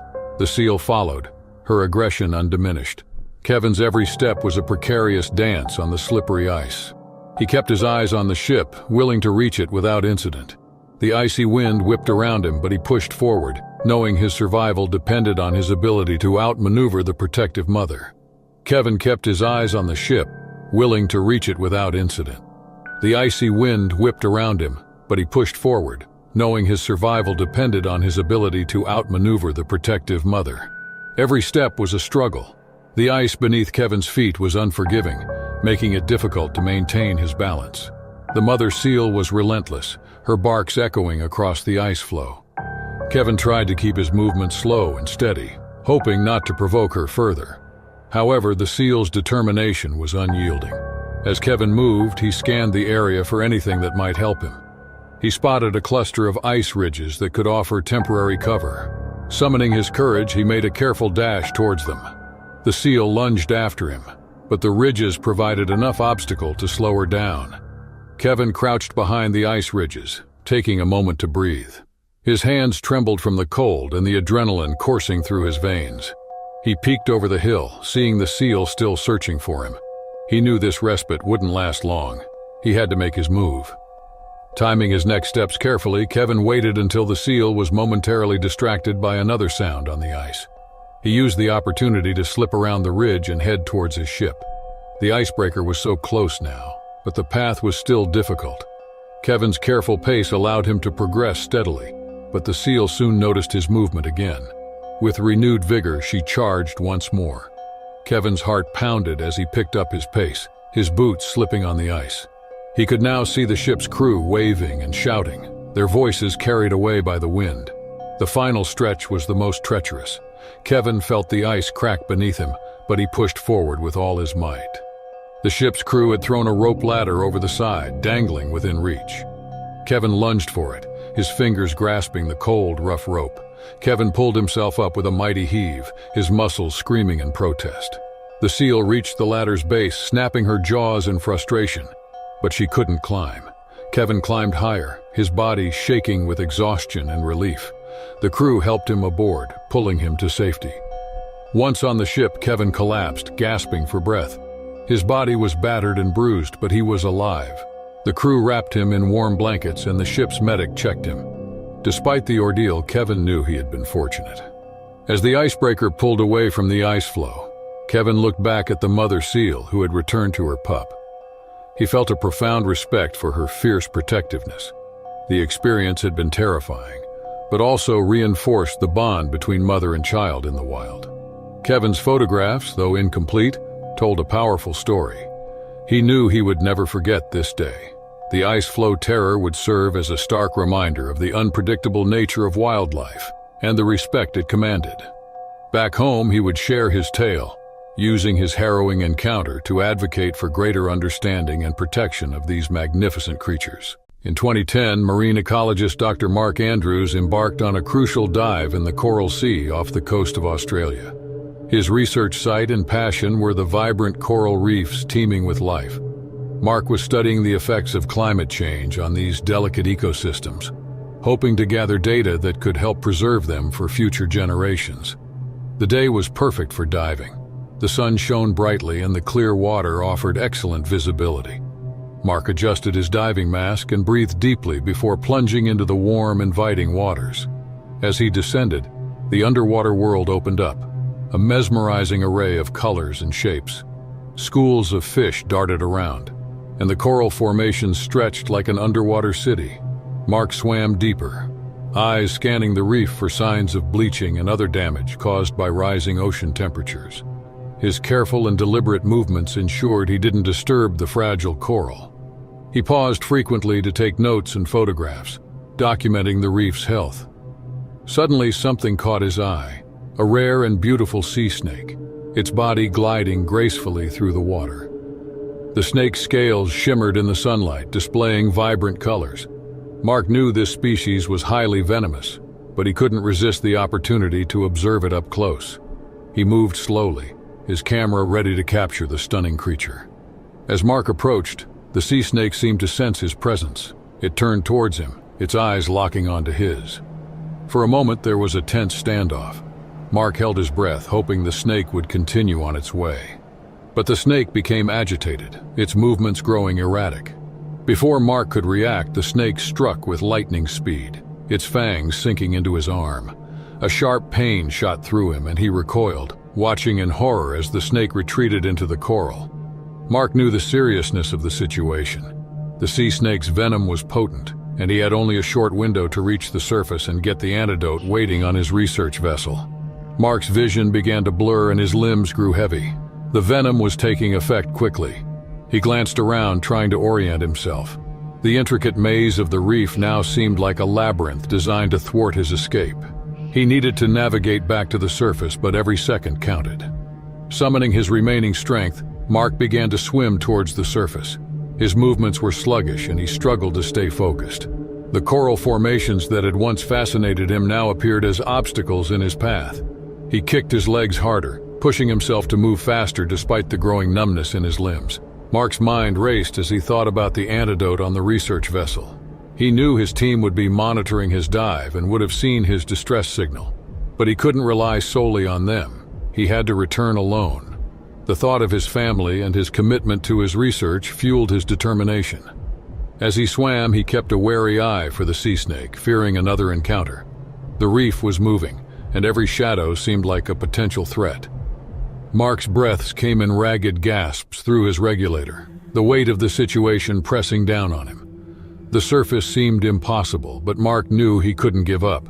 He had to reach safety, not just for himself, but for the future of the reefs he was dedicated to protecting. With each stroke, he fought against the venom coursing through his veins, determined to survive this lethal encounter. As Mark ascended, his vision blurred further and his limbs grew heavier. He focused on training, counting his strokes and regulating his breathing, trying to stay as calm as possible. He knew panic would only accelerate the spread of the venom. The coral's colors became hazy, and he could barely see the surface above him. Suddenly, Mark felt a sharp pain in his leg. He looked in horror to see another sea snake coiled around his calf. The snake struck again, its venom seeping into his bloodstream. Mark's heart pounded and he shook the snake off, but the additional venom made his situation even more dire. He could feel the paralysis creeping in, his movements becoming more labored. Desperation set in as Mark pushed himself harder, his body protesting with every stroke. He could see the silhouette of his research vessel above, the shadowy outline a beacon of hope. His team would be ready, but he had to get there first.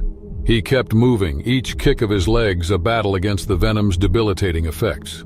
With the surface within reach, Mark's strength was nearly gone. His vision tunneled, and his consciousness wavered. Summoning his last energy reserves, he broke through the surface, gasping for air. The research vessel was just a short distance away, and he could see his team waving frantically, already lowering the emergency ladder. Mark's body was numb, but he grabbed onto the ladder. His colleagues pulled him aboard, their faces etched with concern. He collapsed onto the deck, barely able to speak. The team quickly administered the antidote. Mark felt a cold rush as the medication entered his bloodstream, countering the venom's effects. The minutes that followed were a blur. Mark's vision slowly cleared and the paralysis began to subside. The team worked efficiently, treating his wounds and monitoring his vital signs. He could feel the warmth returning to his limbs, and the pain in his leg and arm became more bearable. As he lay on the deck recovering, Mark reflected on the harrowing experience. The sea snakes had been a stark reminder of the unpredictability and danger of the underwater world. He had come to the Coral Sea to study the effects of climate change. Still, he had encountered a different, equally urgent challenge. Once stabilized, Mark sat up with the help of his colleagues. The research vessel was heading back to the mainland where he would receive further medical attention. He looked out at the vast expanse of water, feeling relief and gratitude. His dedication to marine ecology had never wavered. Still, this experience deepened his respect for the ocean's power and creatures. Back on land, Mark's recovery continued. He shared his story with fellow researchers, emphasizing the importance of caution and respect in their work. The incident with the sea snakes became a valuable lesson for him and the scientific community. Mark's ordeal had been a close call, but it reinforced his commitment to protecting the world's oceans. The reefs of the Coral Sea, with their vibrant life and hidden dangers, were worth every risk. In the summer of 2000, seasoned kayaker Daniel Thompson set off on a solo adventure through Norway's Lofoten Islands. The dramatic landscapes and rich marine life made it his dream destination. Launching his bright red kayak from a secluded beach on a calm morning, Daniel paddled steadily, enjoying the peacefulness and stunning cliffs. Each stroke propelled him deeper into the wilderness, filling him with tranquility. Hours later, Daniel spotted dark shapes in the water, a pod of orcas. Fascinated, he slowed his pace to watch as they swam gracefully around him. At first, the orcas seemed curious, approaching Daniel's kayak with interest. He remained still, hoping to observe them up close. The orcas swam around him, occasionally surfacing to breathe, and he marveled at their size and beauty. However, the orcas' behavior soon changed. They began circling his kayak more closely, their movements becoming more coordinated. Daniel's excitement turned to unease. He had heard of orcas displaying aggressive behavior, but never thought he would experience it. The orcas started bumping his kayak, rocking it dangerously. Daniel knew he had to stay calm. Panic would only worsen the situation. He tightened his grip on his paddle and tried to steer away. But the orcas anticipated his every move, blocking his path with precision and speed. Daniel's heart pounded as he realized the danger he was in. The orca's behavior grew more aggressive. One lunged at the kayak, hitting it with enough force to tip it over nearly. Daniel struggled to keep his balance, pushing against the orca's body with his paddle. He knew he had to think quickly and use all his survival skills to escape. He remembered reading that orcas were highly intelligent and could be deterred by loud noises. Daniel reached into his kayak and grabbed a whistle he always carried for emergencies. He blew it as hard as he could, the shrill sound piercing the air. The orcas paused, seemingly startled by the noise, giving Daniel a brief moment to act. He paddled with all his might, aiming for a nearby cove where he hoped the shallower water would deter the orcas from following. The orcas, however, were relentless. They quickly resumed their pursuit, their dorsal fins cutting through the water with alarming speed. Daniel's arms ached from the effort, but he pushed on, driven by adrenaline. The cove was within sight, but the orcas were closing in. Daniel's mind raced as he tried to think of another way to escape. He knew that reaching the safety of the cove was his best chance, but he also needed a plan to keep the orcas at bay long enough to get there. He scanned the water around him, looking for anything that could help. Just then, he spotted a large piece of driftwood floating nearby. It was heavy and solid, something he could use to fend off the orcas if they got too close. He steered his kayak towards it, hoping it would buy him some time. The tension was palpable as the orcas continued their relentless pursuit. Daniel braced himself for the final, desperate push towards safety. Daniel stretched out and grabbed the driftwood, careful not to tip his kayak. He held it firmly in one hand, ready to use it if necessary. The orcas were still close, their sleek bodies slicing through the water with impressive speed. Daniel knew he had only moments to act. As he paddled with one hand using the driftwood to fend off any approaching orcas, he noticed that the cove was getting closer. The water became shallower, and he hoped that this would deter the orcas from following him further. One of the orcas made another lunge at his kayak, but this time Daniel was ready. He swung the driftwood, striking the orca on its snout. The orca recoiled, giving Daniel a precious few seconds to paddle harder. He pushed himself to the limit, his muscles burning from the effort. Every stroke brought him closer to the safety of the cove. The orcas seemed momentarily confused by the shallow water, their movements less aggressive.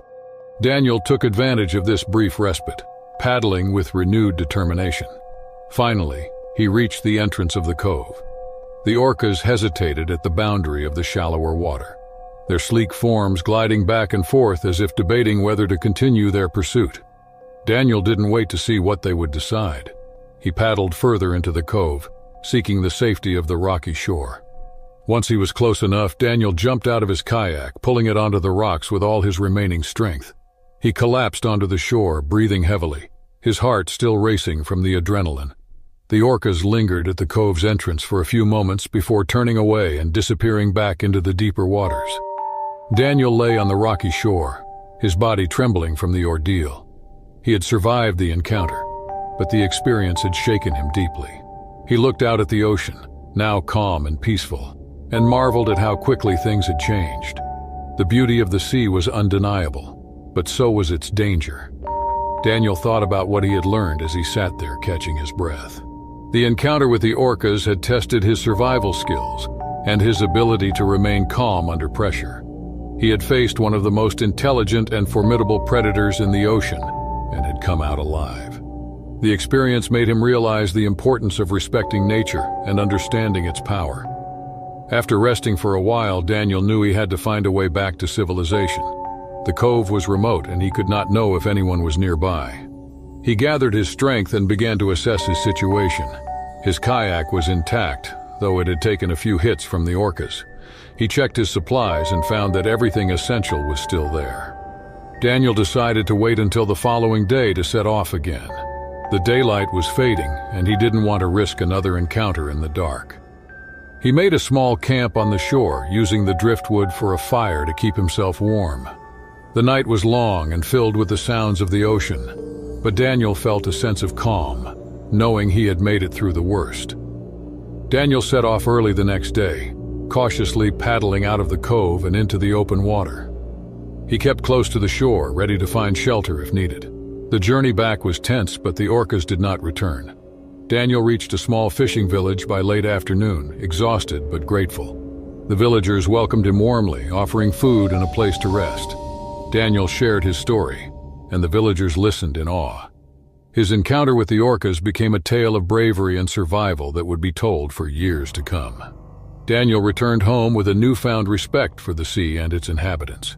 The experience had changed him, making him more aware of the delicate balance between humans and nature. He continued his kayaking adventures with a deeper understanding and appreciation for the wild places he explored. The memory of that day in the Lofoten Islands stayed with him, a reminder of his resilience and the strength he found within himself.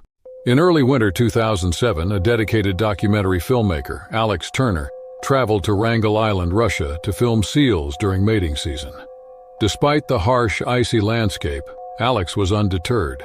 Alex set out from base camp on a crisp morning with high-end camera gear and survival equipment. He trekked across the snowy terrain to the seal colony, watching in awe as seals lounged and engaged in territorial displays. Alex began filming, moving carefully to avoid disturbing the animals. His camera captured intricate behaviors, from playful interactions to fierce battles for dominance. Absorbed in his work, he edged closer for the perfect shot. Suddenly, the dominant male seal noticed Alex. It loudly bellowed, and Alex realized he had ventured too close. As he tried to back away, the seal charged, its massive body moving with surprising speed across the ice. Alex's heart pounded as he tried to defend himself with his camera equipment, using his tripod as a barrier. The seal lunged, its mighty jaws snapping inches from his leg. Alex stumbled backward, falling onto the ice as the seal's aggression intensified. Desperate, Alex grabbed his survival knife and managed to fend off the seal with a few blows, enough to deter it momentarily. Seizing the opportunity, he scrambled to his feet and retreated, his leg throbbing with pain where the seal had grazed him. As he limped away, Alex knew he had to return to base camp quickly. The extreme cold had taken its toll, and his injury had made movement difficult. He glanced back to see the seal watching him, its territory defended. Determined, Alex pushed forward, his breath visible in the frigid air. Each step was a struggle, but he couldn't stop. The Arctic landscape, beautiful yet unforgiving, stretched out before him. Injured and miles from safety, Alex was relentless in his fight for survival. The landscape around Alex was a vast expanse of white, broken only by occasional rocky outcrops. The sky turned overcast and a biting wind picked up, making his progress even more difficult. He knew he had to stay alert to avoid getting lost or stumbling into another dangerous situation. As he trekked through the snow, Alex remained vigilant for any movement, the memory of the aggressive seal fresh in his mind. He paused occasionally to listen, the howling wind and his labored breathing the only sounds. After hours, Alex spotted a familiar landmark, a large boulder he had passed earlier. Relief washed over him as he realized he was on the right path. Despite the growing numbness in his limbs and the throbbing pain in his leg, he pushed forward with renewed determination. Suddenly, the weather turned worse. Snow began to fall, quickly becoming a blinding blizzard. Visibility dropped to almost nothing, and Alex struggled to keep his bearings. Getting lost in these conditions could be fatal. He used his camera gear to shield his face from the stinging snow and pressed on, each step a battle against the wind. The blizzard seemed to last forever, but finally it began to ease. Alex could barely feel his fingers and toes, and he knew he was at risk of hypothermia.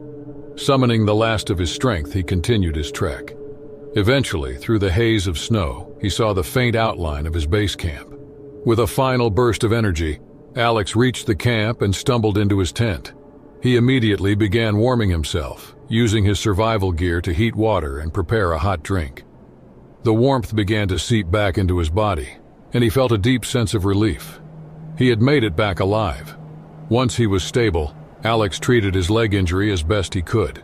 The wound was painful but not life-threatening, and he knew he would recover. As he rested in the safety of his tent, he reflected on the day's events. The experience had been harrowing but also reinforced his respect for the wild and its creatures. Alex knew his footage of the seal colony would be incredible. Still, the story of his survival would add a robust layer to his documentary. He had faced the raw, unforgiving nature of the Arctic and come out stronger for it.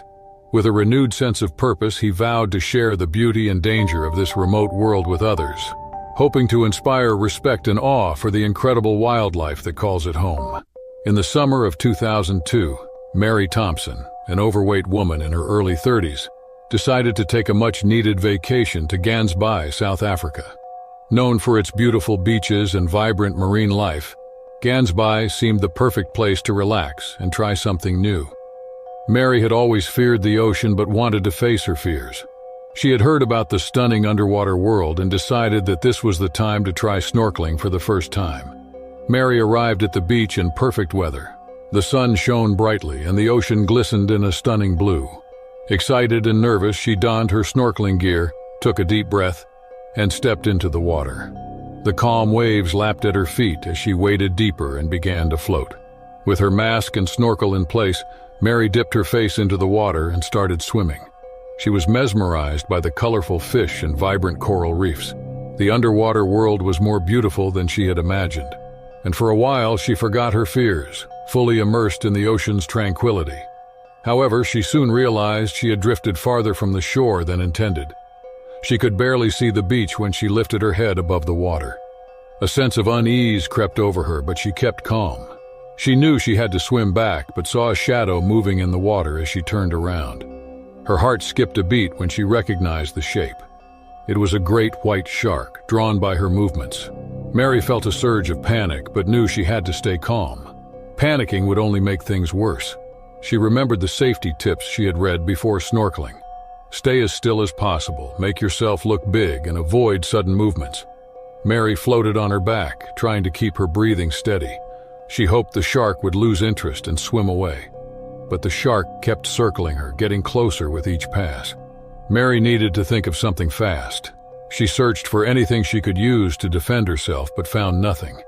As the shark approached, Mary remembered she had a small diving knife strapped to her leg. It was meant for cutting fishing lines, but it was her only weapon now. She slowly reached down, careful not to make sudden movements, and grabbed the knife. She held it tightly, ready to use it if the shark attacked. The shark's dark eyes stared at her as it circled. Mary felt a surge of fear and a strange sense of determination. She wasn't going to give up without a fight. She had come this far, and she was going to survive. The shark made another pass, coming even closer this time. Mary could see its sharp teeth glinting in the sunlight. She knew she had to do something. She raised the knife, ready to defend herself. The shark lunged at her, and she slashed at its nose, the most sensitive part of a shark's body. The shark recoiled, surprised by the sudden pain. Mary took the opportunity to swim towards the shore, her heart pounding. The shark was still there, but it seemed hesitant now. Mary kept the knife ready, watching the shark's every move. She swam quickly, praying she would return to the beach. She could see the shore getting closer, but knew she wasn't safe yet. The shark approached, and Mary prepared to defend herself again. As she swam, Mary thought about her family and friends. She didn't want to give up. She wanted to see them again. This thought gave her strength, and she pushed herself even harder. The shore was within reach, but the shark was still close. Mary knew she had to keep fighting and swimming and never give up. Mary could feel the burning in her muscles as she swam, but she couldn't afford to slow down. The shore was so close now, just a few more strokes. She glanced back and saw the great white shark still circling, though it seemed less aggressive after the encounter with her knife. She pushed forward with every ounce of strength, her breath in ragged gasps. The knife was still clutched tightly in her hand, ready for another attack if necessary. Swimming, she focused on the sandy beach that seemed to inch closer with each stroke. She could make out the figures of people moving along the shore, blissfully unaware of the danger she was in. Just as she felt on the verge of collapse from exhaustion, her feet finally touched the sandy bottom. A wave of relief swept over her as she felt solid ground beneath her. She quickly waded through the shallows, glancing back one last time to see the shark lingering near the edge of the drop-off, seemingly reluctant to approach the shore. Mary stumbled onto the beach, collapsing onto the warm sand. She was breathing hard, her heart pounding like a drum. Nearby beachgoers noticed her distress and hurried over to help. Among them was a lifeguard named Kevin Jones, who quickly assessed the situation and called for medical assistance. Kevin knelt beside Mary, offering her water and speaking calmly and reassuringly. His presence was a comforting anchor in the aftermath of the ordeal. As Mary caught her breath, she looked out at the ocean, where the great white shark had disappeared back into the depths. She felt a mix of relief and pride. She had faced her greatest fear and survived. The experience had shown her a strength within herself that she never knew she had. Later at the local clinic, Mary was checked for injuries. Apart from a few cuts and bruises, she was physically okay.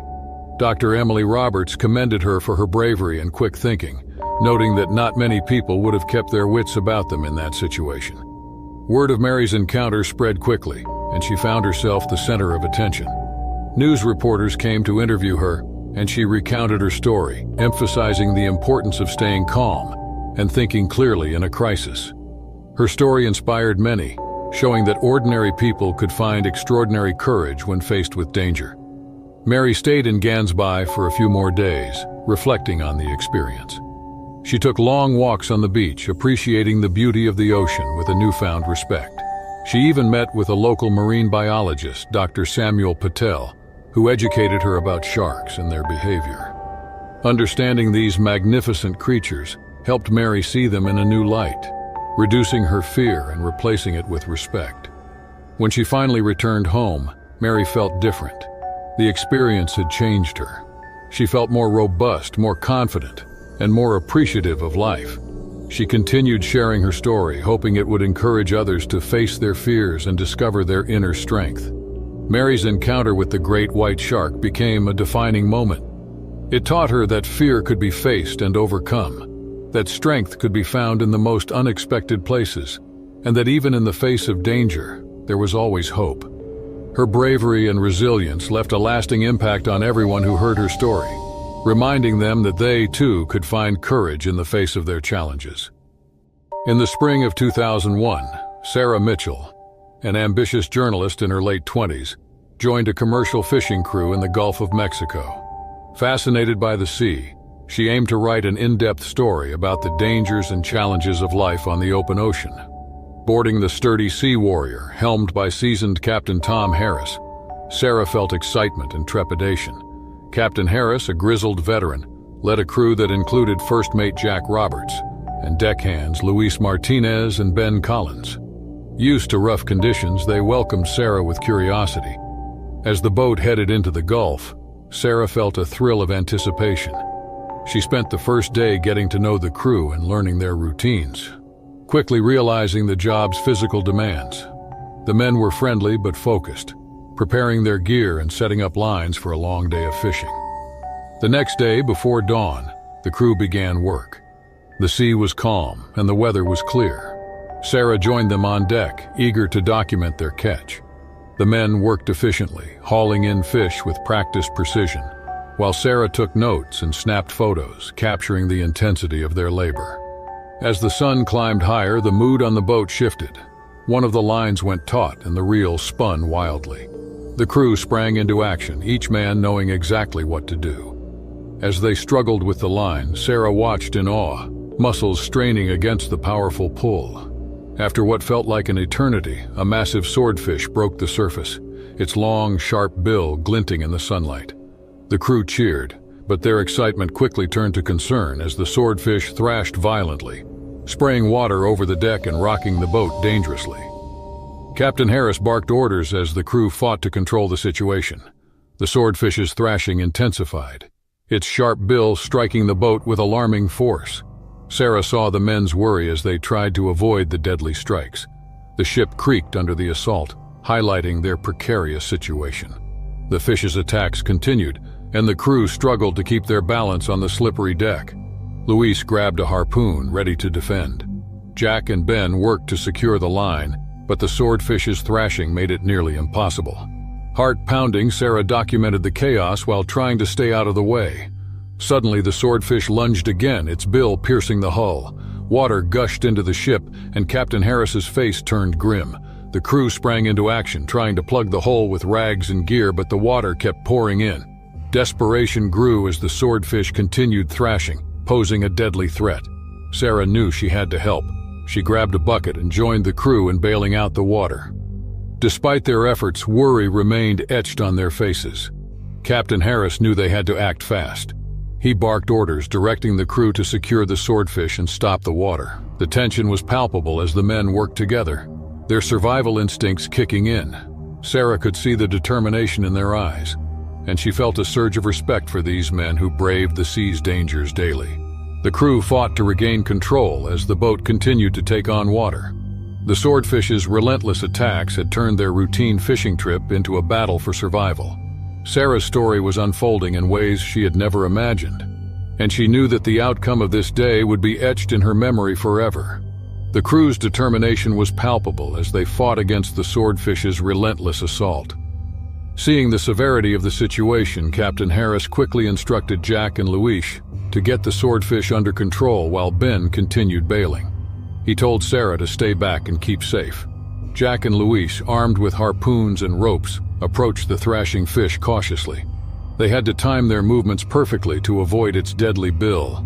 With a swift and coordinated effort, they managed to harpoon the swordfish and secure it, reducing its thrashing. The immediate threat was contained, but the boat was still taking on water. Ben and Sarah worked tirelessly to bail out the water, their hands moving frantically. Despite the dire situation, the crew remained focused and calm, with years of experience guiding their actions. Captain Harris directed them with precision, ensuring everyone knew their role. The breach in the hull was still a significant concern. Captain Harris grabbed a toolkit and started working on a temporary patch. With the help of Jack and Luis, they managed to slow the influx of water. It wasn't a permanent fix, but it bought them precious time. After what felt like an eternity, the water flow lessened, and the boat began to stabilize. Exhausted but relieved, the crew paused to catch their breath. Now subdued and secured, the swordfish lay on the deck, its size a testament to the battle they had just endured. Sarah looked around at the crew's weary but victorious faces. She felt a deep respect for their bravery and resilience. She knew her story would not just be about the dangers of deep-sea fishing, but also about the incredible spirit of those who lived it. The sea warrior, damaged but afloat, turned back towards the shore. Now bonded by their harrowing experience, the crew worked together to ensure a safe return. As the coastline came into view, Sarah knew she had witnessed something extraordinary, and her story would honor the courage and tenacity of these men who braved the sea every day.